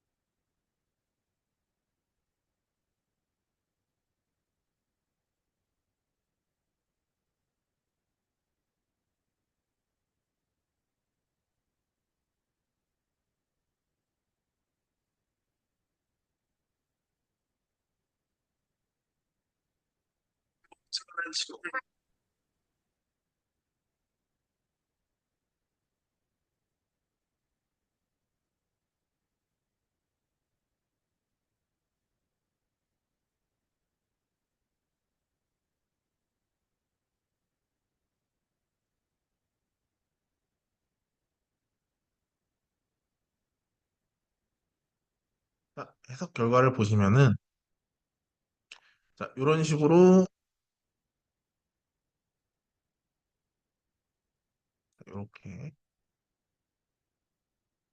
자, 지금 기본적으로 변형량으로 보시게 되면은 디스플레이스먼트가 마이너스 Z 방향으로 이렇게 10mm만큼 당겨진 거를 보실 수가 있고요. 그리고 응력을 보면은 자, 요 내부 그 인장시편의 목 부분이 345.3 메가파스칼이 발생한 것을 확인하실 수가 있어요. 우리가 아까 소송 변형률 쪽의 데이터를 235에서 400 사이로 입력을 했기 때문에 일단 이 해석 결과에서 소송 데이터는 그대로 활용이 가능하고요. 자, 그럼 우리가 정말로 보고 싶은 거는 소송 변형률이잖아요. 자, 여기 필드 아웃풋에 쭉 밑으로 내려가시면은 P2라고 있습니다. 이게 소성 변형률이고요. P2를 누르시면은 화면에 보이시는 것처럼 인장 시편의 몸통 부분에는 소성 변형이 없다가 이 목 부분, 시편의 목 부분으로 이 들어가는 이쪽에서 소성 변형률이 점점 증가를 하다가 마지막 인장 시편의 중간 부분은 0.1337이라는 소성 변형률이 발생을 했다라고 보실 수가 있습니다. 그래서 요거 같은 경우에는 이제 보통 이제 제품의 무한 수명으로 설계를 할 때는 산성 영역 내에서 설계를 하실 거기 때문에 이 소성력에 대한 결과가 크게 중요하지가 않을 텐데 만약에 순간적인 충격으로 한번 버텨야 되는 그런 구조물을 설계하는 경우에는 이와 같은 소성 해석이 필요한 경우가 있습니다. 그럴 때 이런 소성 해석을 활용하시면 좋을 것 같습니다. 자, 그리고 세 번째는 이제 그 고유진동수를 확인하는 이제 모달 해석을 진행을 할 거고요. 이번에는 어떤 빔을 고정을 한 상태에서 고유진동수를 확인을 할 겁니다. 그래서 이때 물성치는 구조강 S185로 가정을 하겠습니다. 마찬가지로 단위계 설정하시고 이번에는 빔 V2라는 모델을 불러오시면 됩니다. 자, 그리고 격자 이번에는 우리가 지금까지 1번과 2번 예제는 격자가 완성되어 있는 모델을 불러왔는데 이번에는 킴 스트럭처 내에서 제공하는 격자 생성 기능을 이용을 해가지고 화면에 보이시는 것처럼 격자의 최대 크기를 10mm로 제한을 해서 해당 모델 격자를 직접 생성을 할 겁니다. 격자 생성을 하신 다음에 S185 소재 입력을 해주실 거고요. 그 다음에 이 물체에 S185 소재를 지정을 하실 거고, 자, 이번에는 고유 진동수를 확인하는 해석을 진행을 할 겁니다. 그렇기 때문에 기존까지 했던 스테릭 스텝이 아니라 프리퀀시 스텝이라는 것을 활용을 할 거고요. 이때 우리가 볼 고유 진동수 차수를 12차까지 체크를 해서 볼 겁니다. 12까지 체크를 바꿔주실 거고요. 그리고 이번에는 요 빔에 이 Z축 플러스 Z축 방향의 밑면, 밑 선분을 고정을 할 거예요. 완전 고정을 할 거고요. 반대쪽 마이너스 Z 방향의 아래 모서리는 자, X랑 Y 방향으로 움직이는 것만 맞고요. 회전과 Z 방향의 움직임은 막지 않을 겁니다. 이런 식으로 자유면을 설정을 해서 해석을 진행을 하면은 12차일 때 3529.842Hz라는 주파수가 나오는 거를 최종적으로 확인을 할 겁니다. 자, 예제를 한번 보시면은 처음에 초기화를 한번 하시고 3D의 밀리미터 확인을 하실 겁니다. 확인하시고 자, 파일을 불러올 건데 빔 v2라는 파일이 있을 겁니다. 빔 v2를 불러오시고 자, 처음에 불러오면은 아까는 FE 모델 탭으로 바로 넘어갔는데 이번에는 지오메트리 탭에 그대로 있을 겁니다. 이렇게 빔이 하나 존재를 할 거고요. 자, 이번에는 여기 메쉬 셋업에서 우클릭을 하신 다음에 크리에이트를 들어가시면은 메쉬 파라미터라고 있습니다. 음,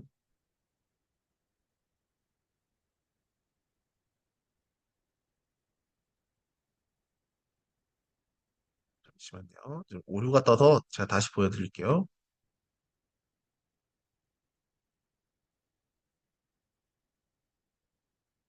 처음에 초기 한번 하고 파일을 빔 v2를 불러오신 다음에 이 모델에서 메쉬 셋업에서 크리에이트 메쉬 파라미터를 들어가시면 자 여기 보이시는 것처럼 메쉬를 생성하실 때 메쉬 크기를 설정하실 수도 있고요. 특정 부위의 메쉬를 더 잘게 쪼개는 기능도 있고요.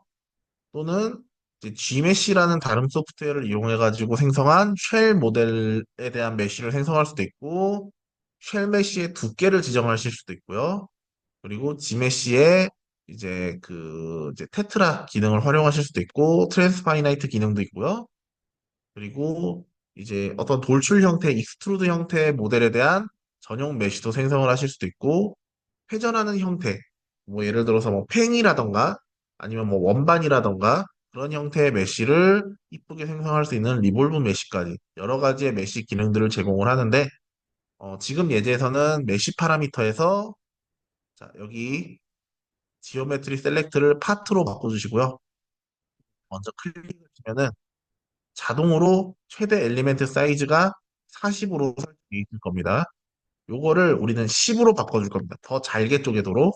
그리고 나머지 옵션은 건들지 않은 상태로 OK를 눌러주시면은 아무 변화가 없습니다. 이거는 지금 메쉬를 생성하기 전에 이 물체에 대한 어떤 그 메쉬를 생성하는 기준만 지금 우리가 설정을 해준 거고요. 메쉬 생성을 하실 때는 여기 파트, 솔리드 파트 1 우클릭하셔서 크리에이트 메쉬를 눌러주시면은 메쉬 생성이 진행이 될 겁니다. 자, 메쉬 생성이 진행이 될 거고, 잠시만요.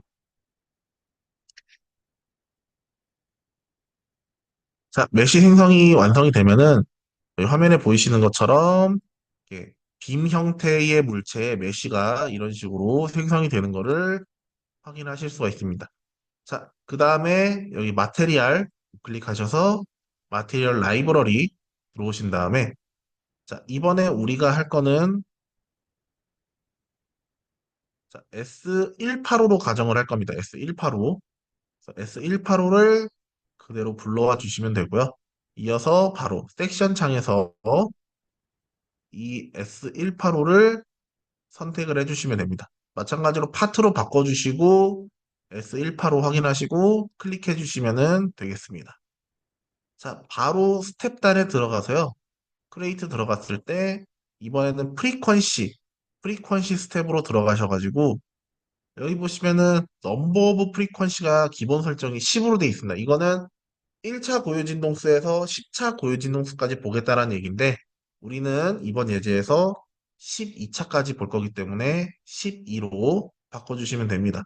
바로 OK 누르시면은 우리가 스태틱 스텝에서 계속 했던 것처럼 바운더리 컨디션, 로드 이런 거를 세팅을 할 수가 있는데 자, 고유진동수를 체크하는 모달 해석에서는 외력이 존재하지를 않아요. 그래서 로드 쪽은 사실 크게 건드실 필요는 없고요.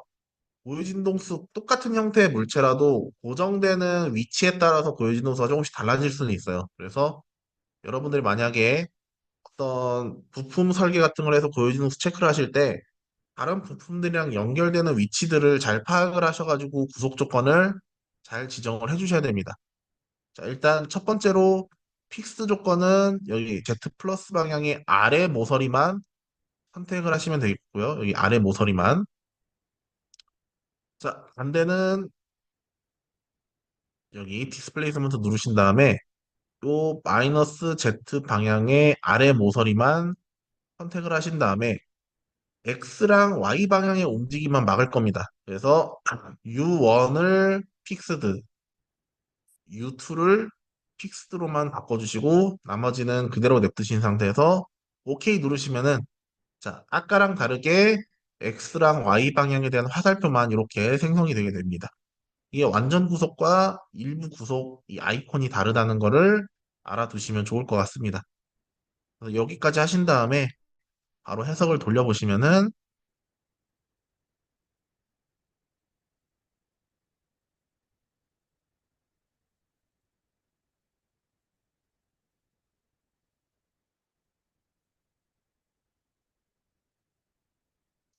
화면에 보이시는 것처럼 처음에는 1차 모드에 대한 고유진동수만 이렇게 표시가 될 거예요.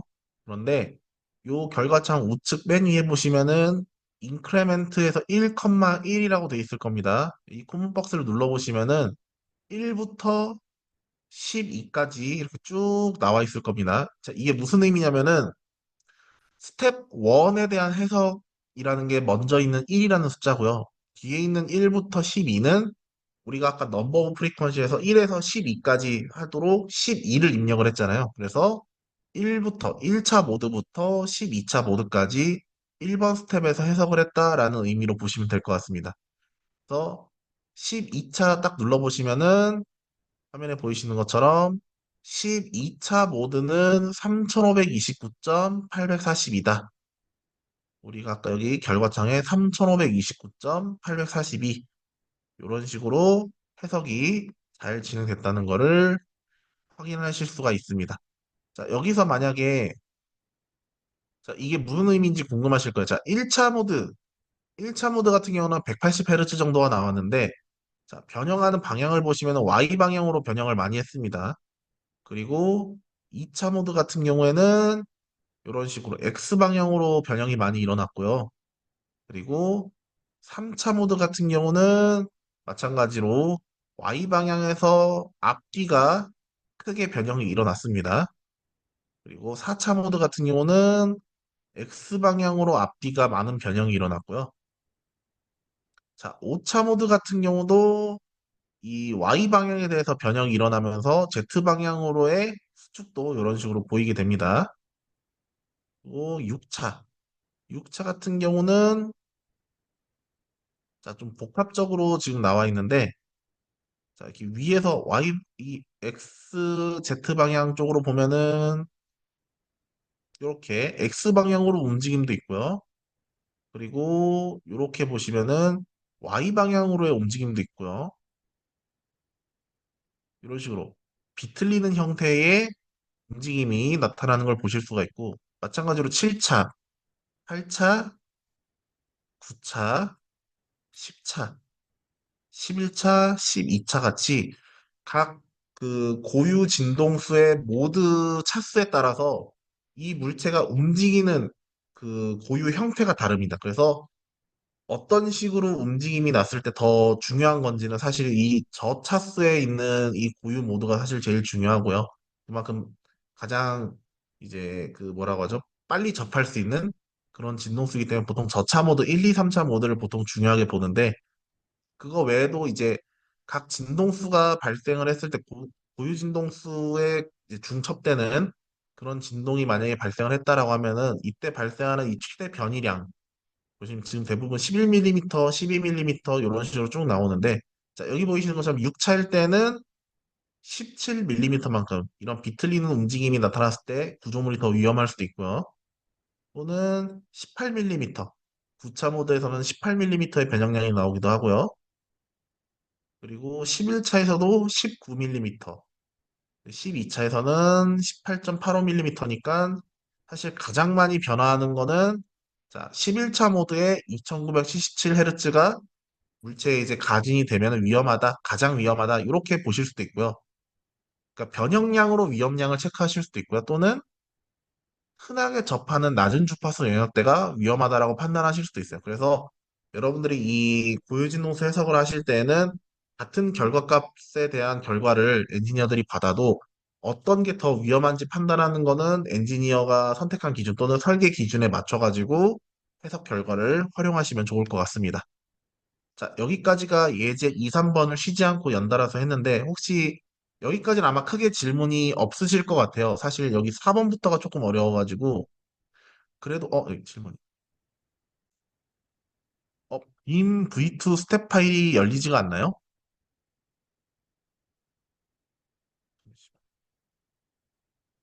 아, 지금 여기 지금 화면에 보이시면은, 지금 제 화면 보이시나요?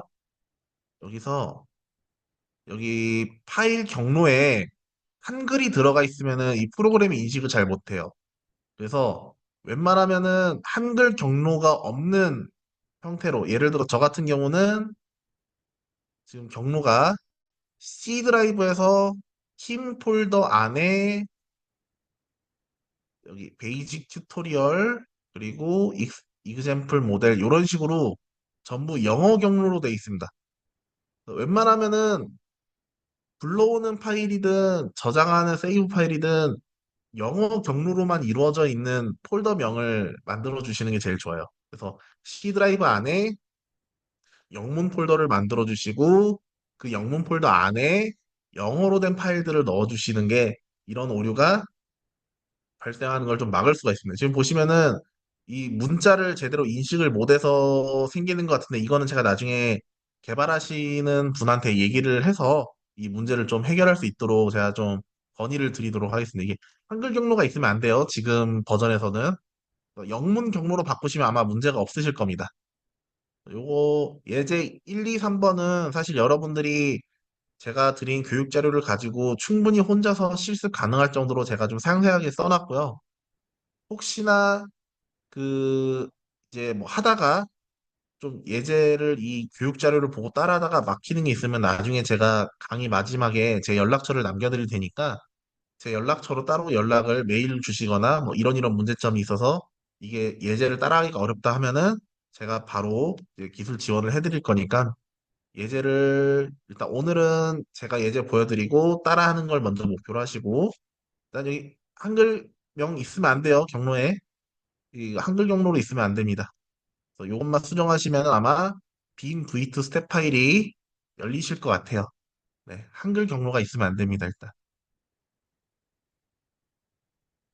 혹시 이거 파일 안 열렸는데 저처럼 영문 경로 쪽으로 파일을 옮겨서 열었을 때 제대로 열리는지 확인 좀 해주실 수 있나요?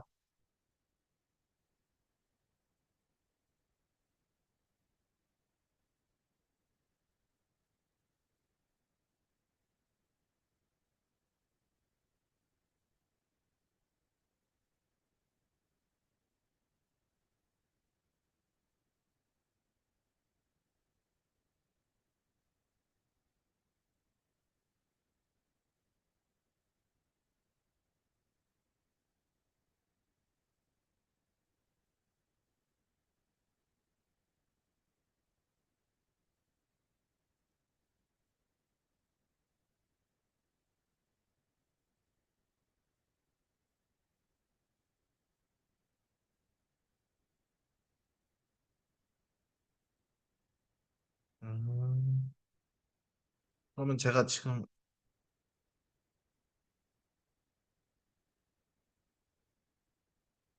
이렇게 올릴 수 있나?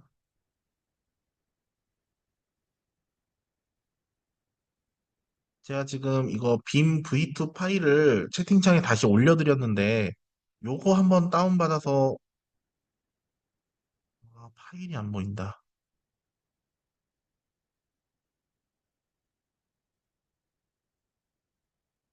13점 큰 버전인데. 그러면 일단 제가 이거 올려드린 파일도 한번 확인해 주시고 그 이 킴 스트럭처를 껐다가 한번 켜보시는 것도 도움이 되실 것 같거든요. 예를 들어서 이거를 완전히 프로그램을 종료를 했다가 다시 실행을 시켜서 확인을 하셔도 좋을 것 같은데 혹시 이거 킴 스트럭처 영문으로 변경하니까 보이시나요? 네네. 이게 킴 스트럭처 설치되어 있는 경로도 가능하면은 영어 경로로 돼 있는 게 사실 제일 유리하거든요. 그래서 저 같은 경우는 이제 소프트웨어든 뭐든 전부 영어 경로로 설치를 해가지고 여기 보시는 것처럼 영어 경로로 설정되어 있는 곳으로 다 세팅을 해놓고 지금 하고 있는데 이게 이게 아마 그 인코딩 쪽에 뭔가 문제가 있는 것 같아요. 그러니까 인코딩 할 때 아무래도 영문 베이스로 코딩을 하다 보니까 이 한글 파일에 대한 문자를 인식을 잘 못하는 것 같더라고요. 그래서 그거는 제가 그 개발하시는 분한테 말씀을 드려가지고 그거는 좀 나중에 피드백을 좀 하도록 하겠습니다. 네, 일단 빔 V2는 영문으로 하니까 다시 열리신다는 거죠?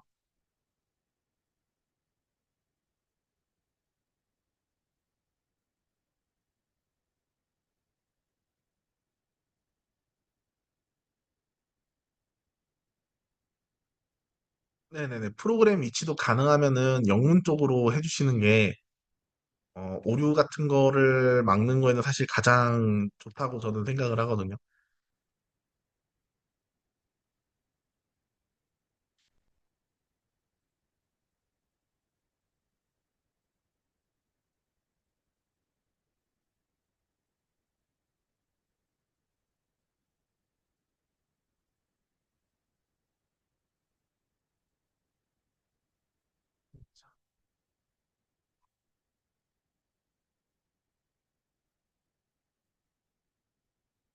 일단 그 예제 3번까지는 이 빔 관련 모달 해석은 간단하기 때문에 요거는 나중에 이제 여러분들이 시간 나실 때 다시 한번 따라와 주시면 좋을 것 같고 일단 오늘 제가 네네네네 모두 영문에 있는 게 사실 오류 그 회피하는 데는 가장 좋은 방법인 것 같더라고요.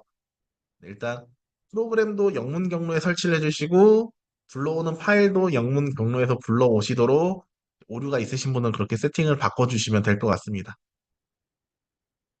네, 이어서 이제 4번 예제를 좀 설명을 드릴게요. 자, 4번 예제는 해석 시간이 좀 오래 걸립니다. 해석 시간이 좀 많이 걸려가지고 요거는 제가 세팅하는 것까지만 예제 설명을 해드릴 거고 실제 해석 결과는 제가 이제 미리 해석 저장해 놓은 파일을 불러와 가지고 보여드리는 걸로 하겠습니다. 일단 시간이 좀 모자라서 제가 이거 예제 4번 좀 빠르게 진행하도록 하겠습니다. 네, 일단 예제 4번 같은 경우가 이제 쇠공이 있습니다. 쇠공이 있는데 이 쇠공을 상온 20도에 냅뒀다가 영하 60도의 냉동실에 넣어 놓은 거예요. 뭐 만초 동안 넣어놨는데 이때 이 공 내부의 온도 변화를 보는 겁니다. 예를 들어서 내부 공 온도가 59.5도가 되는 시간이 몇 초 정도냐 이런 거를 보고 싶을 때 열전달 해석을 이용해서 체크를 하실 수가 있습니다. 그래서 열전달은 아까 우리가 했던 구조해석 쪽이랑 다르게 밀도, 열전도도, 비열 이런 정도의 데이터를 입력을 해서 해석을 진행을 하게 될 겁니다. 자, 일단 처음은 비슷합니다.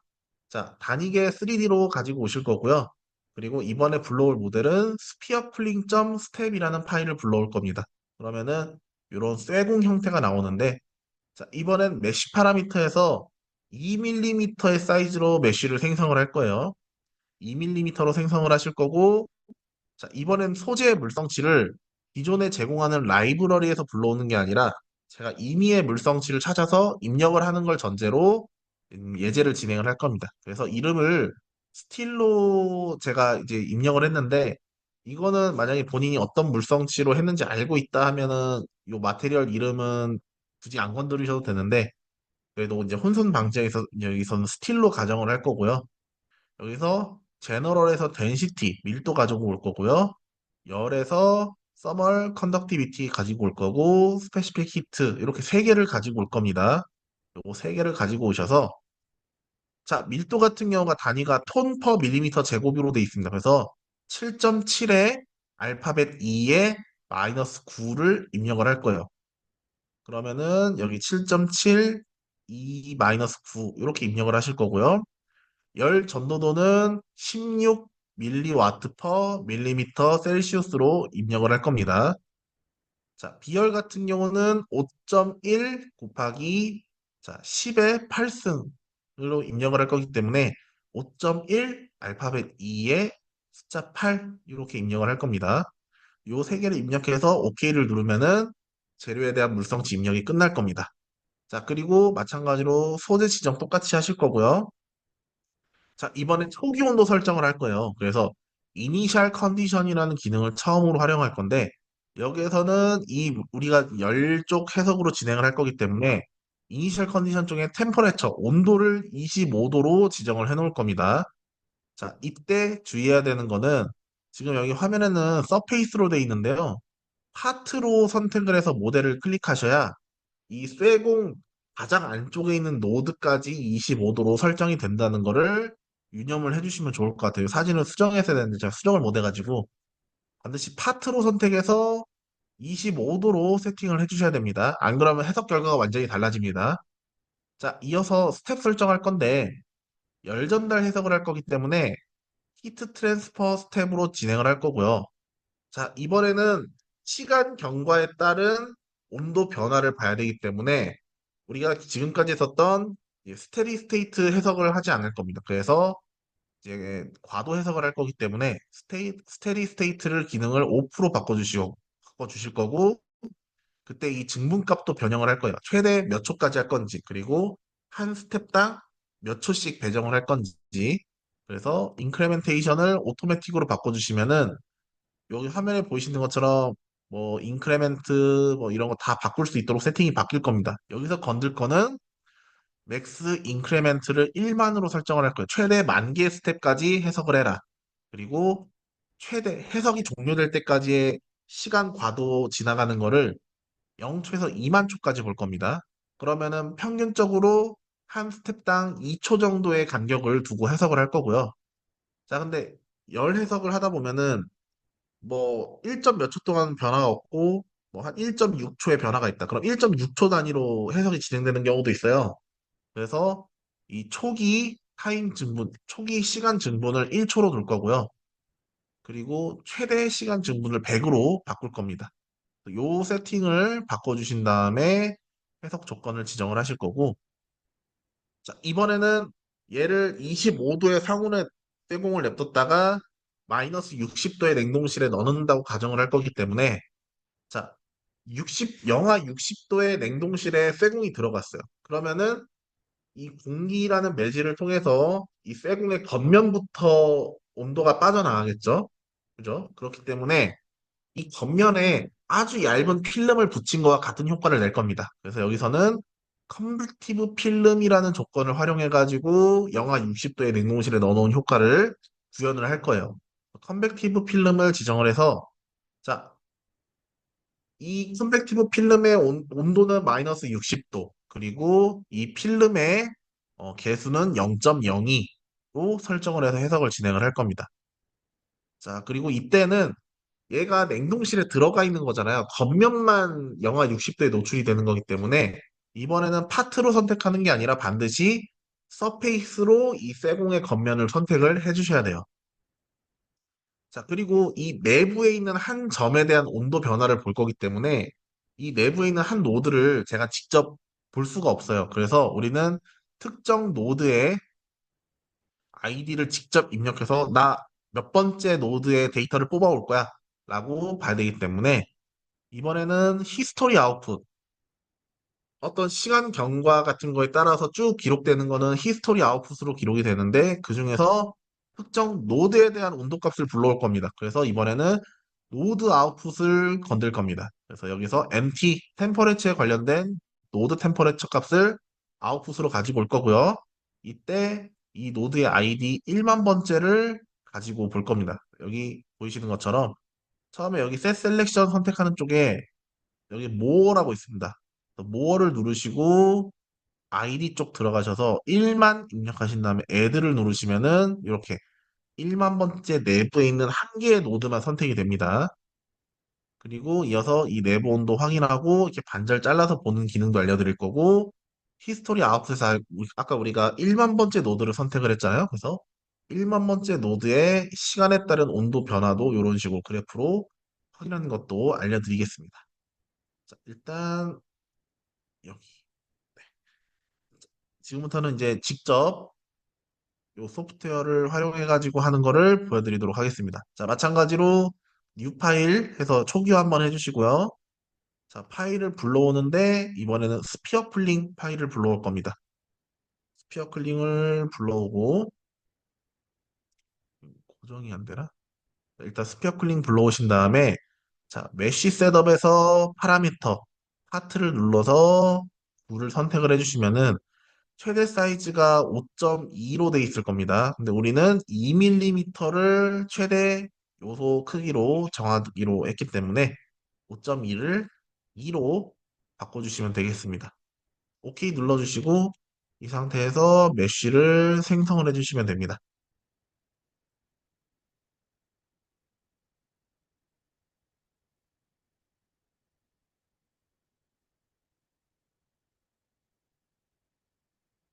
자, 그러면은 여기 화면에 보이시는 것처럼 짜잘짜잘한 형태로 쪼개진 굴을 보실 수가 있고요. 자, 제일 먼저 해야 되는 거는 재료 물성치를 가지고 와야 됩니다. 근데 우리는 이번에 재료 물성치를 직접 입력할 거기 때문에 마테리얼 라이브러리가 아니라 크리에이트를 들어가셔서 제일 처음에 나는 이 재질 이름을 스틸로 할 거야. 그러면 스틸 입력하시고 불러와야 되는 거는 제너럴의 덴시티 하나 불러오실 거고요. 그리고 이제 서멀 탭에 서멀 컨덕티비티랑 스페시피키트를 이렇게 불러오실 겁니다. 덴시티는 아까 7.72의 마이너스 9라고 입력을 하시면은 자 여기 7.7에 2의 마이너스 9 그리고 열 전도도 같은 경우는 16. 자 여기 입력하실 때 나 0만 이렇게 지워야지 하지 마시고요. 전체 다 선택하시고 16하고 엔터 치시면은 기본 단위로 이렇게 입력이 됩니다. 그러니까 막 그 숫자만 바꾸려고 노력 안 하셔도 돼요. 그리고 이제 여기 비열 같은 경우가 아까 비열 같은 경우가 5.1에 10의 8승입니다. 그래서 5.1, 2의 8 하고 엔터 딱 누르시면은 자동으로 이렇게 입력이 됩니다. 여기서 OK 누르신 다음에요. 마찬가지로 섹션 들어가셔서 솔리드 섹션에 파트를 누르시고 스틸 입력되어 있는 거 보신 다음에 이걸 클릭하셔서 OK 누르시면은 자, 이 구 형태는 모서리가 없잖아요. 그래서 가장 중심 부분에 요 바깥 반 그 둘레라고 해야 되나요? 요 반 둘레만 이렇게 선택이 됩니다. 이게 전체 선택이 된 거예요. 자, 여기까지 하신 다음에 자, 이 쇠공은 상온 25도에 놓여 있을 겁니다. 그렇기 때문에 이니셜 컨디션이라고 스텝 바로 위에 있습니다. 그래서 우클릭해서 크리에이트 들어가신 다음에 템퍼레처 여기서 파트 돼 있는 거 보신 다음에 불을 누르시면은 이렇게 모든 노드가 선택이 됩니다. 여기서 얘는 25도부터 시작할 겁니다. 템퍼레이처를 25도 하시고 OK 누르시면은 된 겁니다. 그러면은 초기 온도가 25도로 입력이 된 거고요. 자, 이어서 스텝 들어가시면은 자, 이번엔 온도 열 전달에 관련된 거기 때문에 히트 트랜스퍼 스텝을 선택을 하실 거예요.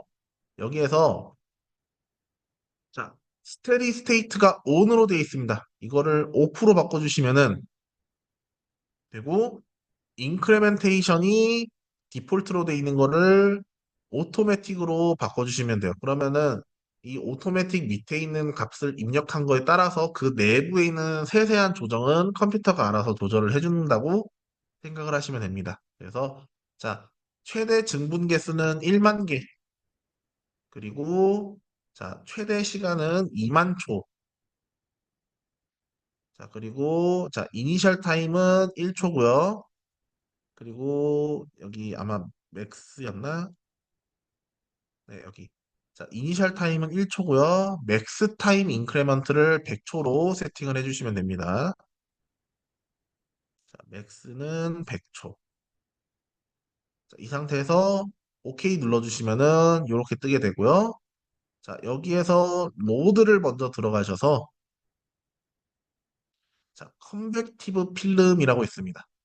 자, 이때 이 컨벡티브 필름을 선택하실 때 셋 셀렉션이 우리가 계속 파트로 선택을 해서 파트가 세팅이 돼 있을 건데 서페이스로 바꿔주시고 겉면을 눌러주셔야 이렇게 겉에 있는 노드만 선택이 됩니다. 자, 이 상태에서 싱크 템퍼레처를 마이너스 60도 그리고 필름 계수를 0.02로 입력을 해주시면 됩니다. 여기 보이시는 것처럼 싱크 템퍼레처를 마이너스 60도 그리고 필름 계수를 0.02 이렇게 하신 다음에 OK 눌러주시면은 자 이렇게 좀 곰팡이 표면 같이 이렇게 점점점점 겉에 노드만 이렇게 선택이 되게 됩니다. 자, 그 다음에는 자 1만 번째 있는 이 공 내부에 있는 노드를 선택을 할 거예요. 자, 히스토리 아웃풋 들어가셔서 노드 아웃풋 그리고 베리어블스 투 아웃풋이 있는데 요거를 NT를 먼저 체크를 해주시고 U를 체크를 해제해 주셔야 NT가 선택이 됩니다. 그리고 셋 셀렉션에 여기 언더 클리어 모어가 있는데 그래서 모어를 누르시면은 옆에 여기 FE 메쉬 베이스드 셀렉션이라고 메뉴가 뜨는데 ID 누르신 다음에 10000에서 1만 입력하시고 add 누르시면은 이렇게 이 모델 화면에서는 잘 안 보이겠지만 이 빨간 점이 하나가 내부가 돌아다니고 있습니다. 요 1만 번째 노드를 선택하신 상태에서 OK 누르시면은 NH output 1이라고 입력이 되게 됩니다. 자, 여기까지 하면은 이제 이런 식으로 이제 해석을 돌리시면 되거든요. 그래서 우클릭해서 런 하시면 되는데 자, 요거 하면 해석 시간이 오래 걸립니다. 그렇기 때문에 제가 해석해 놓은 거를 불러와서 결과를 보여드리도록 하겠습니다.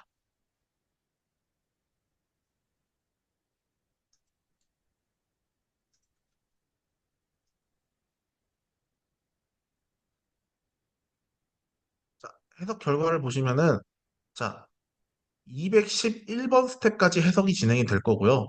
보이시면은 211번까지 진행을 했고 이때 최대 시간 2만 초에서 딱 종료가 됐습니다.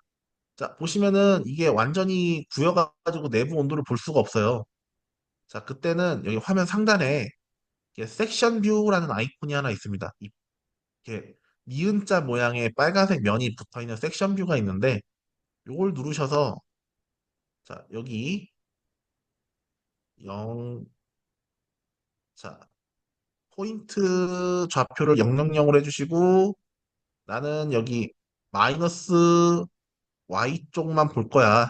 그래서 마이너스 Y에 이제 마이너스 1을 입력하신 다음에 OK를 누르시면은 내부 면을 확인하실 수가 있어요.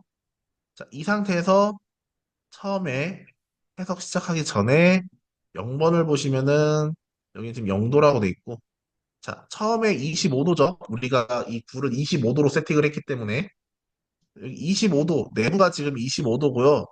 겉에는 영하 60도로 지금 접해 있기 때문에 파란색이 지금 24.77도입니다. 가장 겉면이. 그러니까 겉에부터 천천히 냉각이 되고 있는 거예요. 스텝이 지날 때마다.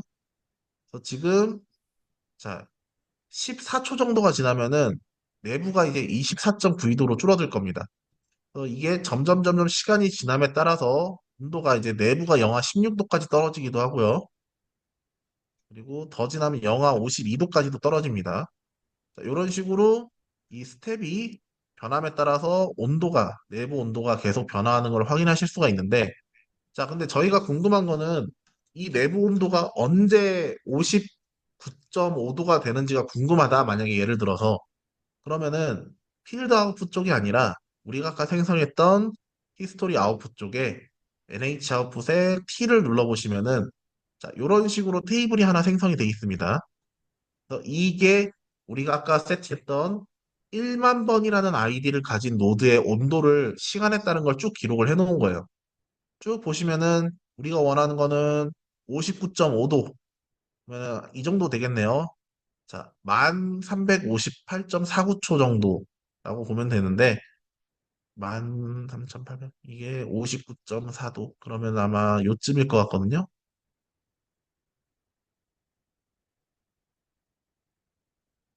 자, 여기 보이시는 것처럼 13,500 만 1358.49초에 이렇게 내부 온도가 59.5도에 가까운 이런 형태가 나오게 되고요. 만약에 요거를 하나의 그래프로 내가 체크를 하고 싶다 하시면은 이 테이블 처음 엑셀 선택하듯이 쉬프트를 누른 상태로 이렇게 쭉 클릭하신 다음에 우클릭 플롯 하시면은 이렇게 0초에서 2만 초까지 해석이 진행됐을 때 1만 번째 노드의 온도 변화를 이런 식으로 그래프 형태로 확인을 하실 수도 있습니다. 또 여기서 데이터를 그래프를 여기서 출력을 하셔도 상관없고요. 만약에 뭐 오리진이나 뭐 다른 이제 그래프 생성하는 프로그램이 있으시면은 요 테이블 데이터 자체를 이제 카피를 하셔가지고 이렇게 쭉 선택을 해서 카피하셔가지고 요 데이터를 다른 프로그램에서 활용을 하셔도 괜찮습니다. 그래서 열전달 해석은 이 정도로 마무리 짓도록 하고요. 지금 시간이 좀 모자란 관계로 마지막 마모 해석을 조금 그 예제랑 다르게 제가 최종 해석만 진행하는 쪽으로 진행을 해야 될 것 같습니다. 일단 마모 해석 같은 경우는 제가 이거 23 버전으로 마모 해석을 준비한 게 아니어서 21 버전으로 제가 보여드릴 거라 이거는 보기만 일단 하시고요. 제가 23 버전은 나중에 체크를 해서 제대로 진행이 되는지를 따로 확인을 해봐야 될 것 같습니다. 제가 알기로는 원래 23 버전이 그 마모 해석이 잘 진행이 안 돼가지고 지금 9 버전이 21 버전으로 제가 시연을 해드릴 거니까 마지막 예제는 그냥 이렇게 이런 식으로 마모 해석이 진행이 되는구나 정도로 보시면 좋을 것 같습니다. 자, 마모 해석은 자, 핀이 200뉴턴의 힘으로 딱 눌린 상태에서 초당 20mm를 왕복을 하는 겁니다. 그때 얘가 몇 번 반복했을 때 마모량이 얼마만큼 발생하는지 이런 걸 보게 될 거고요. 이때 핀과 플레이트의 소재는 S23으로 가정을 할 겁니다. 자, 그리고 여기서 중요한 게 지금까지는 전체 모델에 대해서 시뮬레이션을 진행을 했는데 만약에 좌우 대칭인 모델이 있다. 어떤 특정한 면을 기준으로 좌우 대칭인 모델인 경우에는 그 절반만 제가 해석을 하면은 해석 시간이 절반 이상으로 줄 겁니다. 그렇기 때문에 이번 해석에서는 절반짜리 모델링을 가지고 해석을 할 거고요. 그렇다는 얘기는 200뉴턴의 힘을 윗면에서 받을 건데 면적이 절반입니다. 그러면 당연히 힘도 절반만 그 면적에 주셔야 동일한 해석 결과를 얻으실 수도 있다는 것을 미리 말씀을 드리겠습니다. 자, 마찬가지로 단위계 설정할 거고요. 모델을 불러올 겁니다. 이번에 격자는 여기 보이시는 것처럼 최대 격자 크기는 5mm. 그리고 이번에 좀 차이가 나는 게 엘리먼트 퍼 엣지와 엘리먼트 퍼 커베이처 그리고 세컨드 오더라는 기능을 다 바꿀 겁니다. 요거 바꾼다 정도로만 이해를 하시면 될 것 같고요. 그리고 격자 설정 이제 바닥면 그러니까 마모 해석을 진행할 때 이제 좀 자세하게 봐야 되는 내가 관심 있어 하는 영역이 있잖아요. 그런 거는 제가 특별히 이렇게 격자 크기를 조절해서 좀 더 세밀한 결과를 얻게끔 세팅을 하실 수도 있습니다. 여기 보이시는 것처럼 모서리 부분, 더 얇은 부분을 볼 거다. 그러면은 그 특정한 모서리 부분은 0.5mm로 격자를 더 작게 생성을 할 겁니다. 마찬가지로 이제 플레이트 부분의 바깥쪽 두 면은 깎이는 걸 크게 뭐 염두에 두지 않을 거기 때문에 1mm로 생성을 할 거고요. 내부 격자 부분, 실제로 깎여 나가는 부분은 요소의 크기를 0.5로 세팅을 해가지고 더 자세하게 메쉬를 생성할 겁니다. 자, 그리고 이어서 우리 이제 절반짜리 모델로 해석을 진행할 거기 때문에 얘가 이 면을 기준으로 반대쪽도 똑같은 결과일 거야 라고 가정을 해줘야 됩니다. 그래서 대칭 면을 세팅을 할 거고요.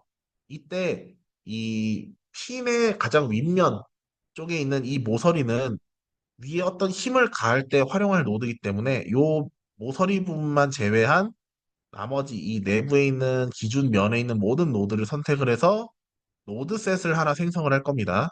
나중에 이 노드셋을 기준으로 얘는 이 대칭면 축을 제외한 나머지 움직임은 구속하지 않아 이런 식으로 세팅을 할 겁니다. 자, 그리고 자, 이 핀의 윗면이 완벽하게 동그란 형상이 아닙니다. 그래서 내가 이 면에다가 그냥 힘을 가하게 되면은 이 면에 그 원래는 반원형이어야 되는데 반원에 해당하지 않는 이런 미세한 면적의 차이 때문에 해석 결과가 달라질 수도 있어요. 그래서 여기 있는 어떤 특정 점을 기준으로 힘을 가해서 이 면 전체에 골고루 힘이 가해지는 것처럼 세팅을 만들 겁니다. 그래서 이번에는 레퍼런스 포인트랑 이제 리지드 바디 설정을 이용해 가지고 레퍼런스 포인트로 이 윗면의 중심점을 하나 잡을 거고요.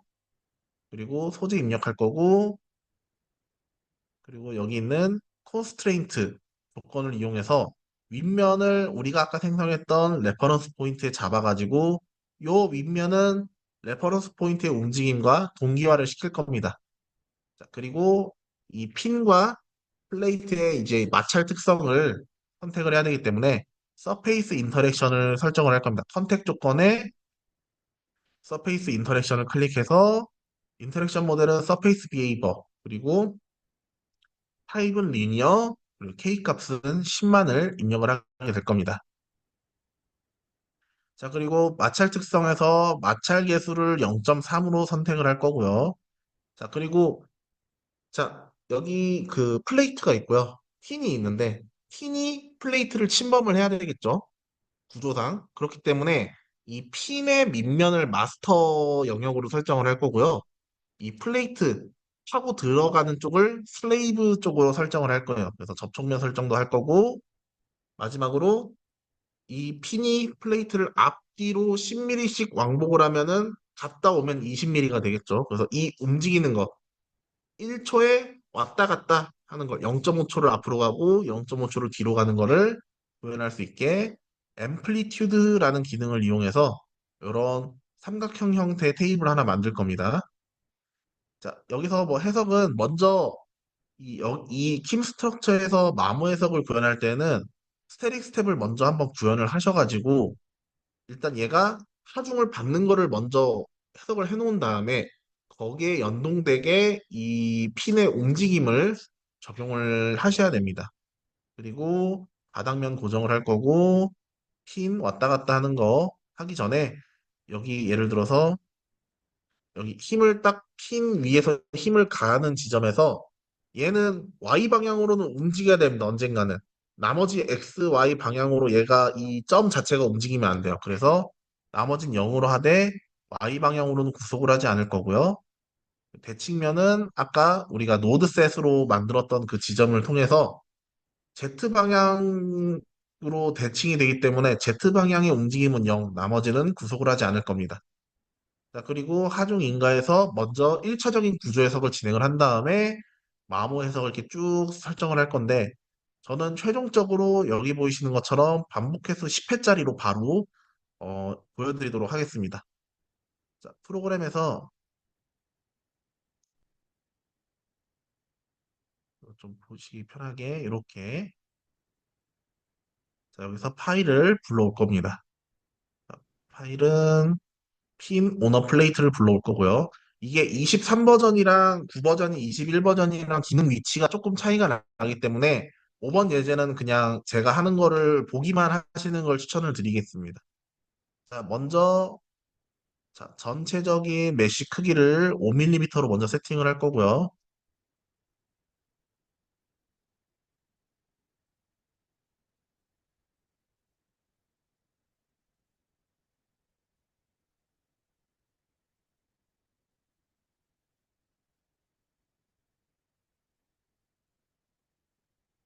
먼저 5mm 그리고 엣지랑 커베이처 1로 할 거고요. 세컨드 오더를 옵션을 끌 겁니다. 자, 이렇게 하고 리파이먼트 들어가서 자, 여기 바닥면을 1mm로 만들 거고요. 그리고 이어서 자, 만약에 두 개의 모서리를 선택해야 되는 경우는 Shift를 누른 상태로 클릭을 하시면은 연이어서 선택이 됩니다. 반대로 모서리 선택된 거에서 하나를 빼려고 할 때는 컨트롤을 누른 상태로 클릭을 하시면은 제가 선택했던 모서리를 이런 식으로 뺄 수가 있습니다. 자, 지금은 요 핀에 이 중간 지점 모서리를 두 개를 선택해야 돼서 쉬프트를 누른 상태로 제가 선택을 했고요. 여긴 0.5mm. 그리고 여기 바깥쪽 면 두 개는 1mm고 윗면 내부 두 개랑 중간면 내부 두 개를 선택해서 여기는 0.5mm로 설정을 할 겁니다. 자, 그렇게 해서 자, 이렇게 메쉬를 더 잘게 쪼개는 거 세팅을 다 끝냈고요. 여기에서 이어서 메쉬를 생성을 하도록 하고 자, 생성을 하면은 교육 자료에서 본 것처럼 이렇게 메쉬가 생성이 됐고요. 이어서 노드셋부터 하나 만들 겁니다. 자, 노드셋에서 여기 아이고, 여기 Z 방향 쪽에 면 전체를 클릭을 하신 다음에 제가 아까 말씀드렸던 것처럼 핀의 가장 위쪽은 빼야 됩니다. 그래서 여기는 컨트롤을 누른 상태로 클릭을 하시면은 맨 위에 있는 노드는 제거가 될 거고요. 이어서 레퍼런스 포인트를 하나 만들 건데 여기에서 서클 센터 바이 3 포인트를 누르셔가지고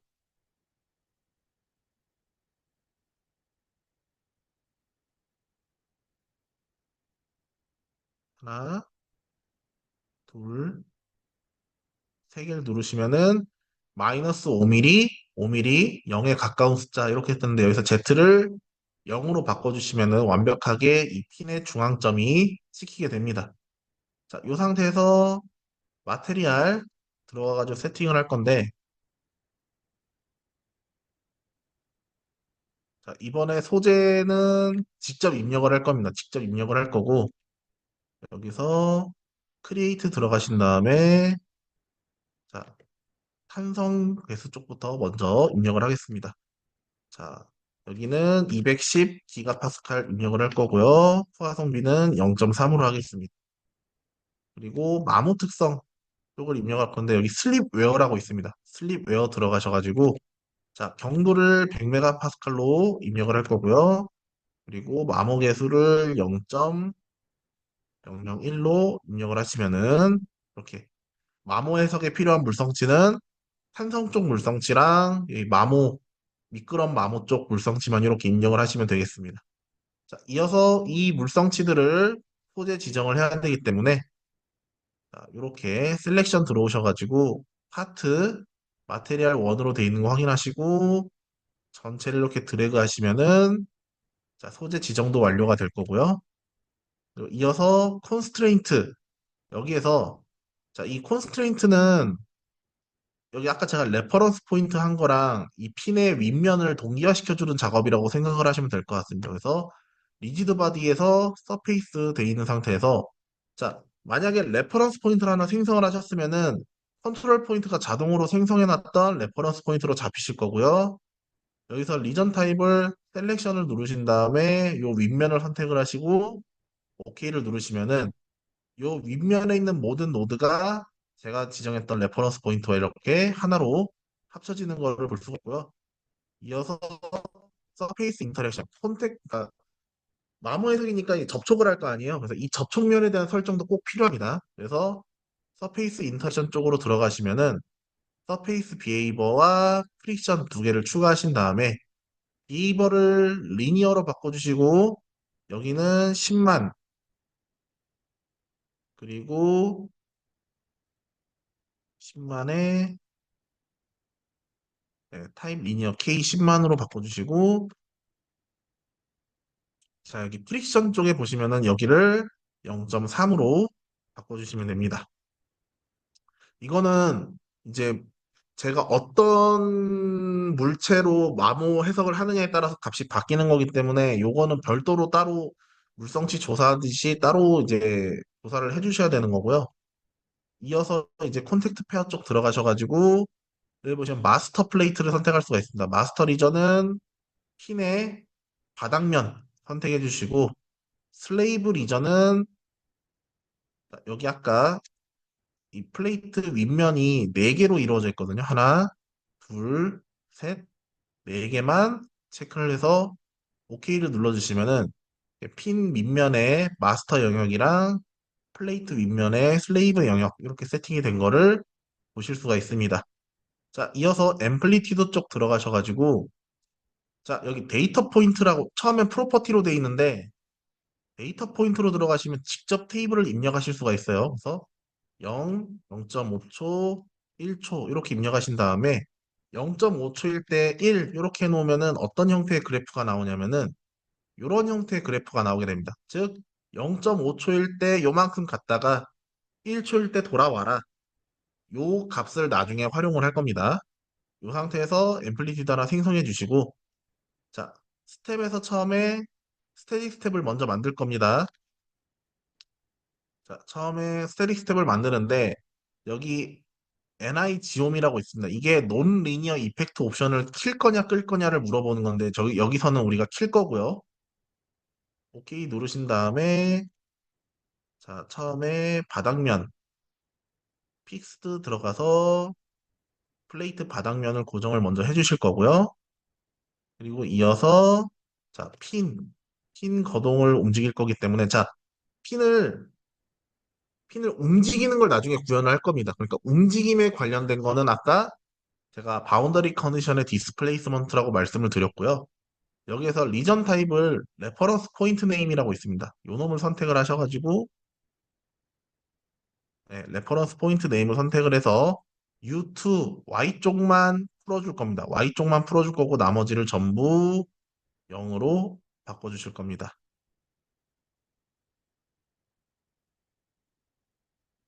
자, 이렇게 해주실 거고 그 다음이 대칭면을 정의를 할 겁니다. 대칭면도 마찬가지로 바운더리 컨디션에 디스플레이스먼트 들어오신 다음에 U3만 0으로 바꿀 겁니다. 그리고 노드 스텝 네임을 선택을 하셔서 대칭면으로 세팅을 바꿔주시면 됩니다. 자, 그 다음에는 얘가 원래 핀이 이 플레이트를 200뉴턴으로 눌러야 된다고 제가 처음에 설명을 드렸는데 자, 지금 모델이 절반이기 때문에 200뉴턴의 절반만 적용을 해주셔야 됩니다. 그래서 여기서 로드에서 콘센트레이티드 포스 들어가셔가지고 자, 리전 타입을 레퍼런스 포인트 네임으로 잡아주셔야 요 점에 대해서 힘을 가하게 될 거고 F2를 마이너스 100을 입력을 해주시면 됩니다.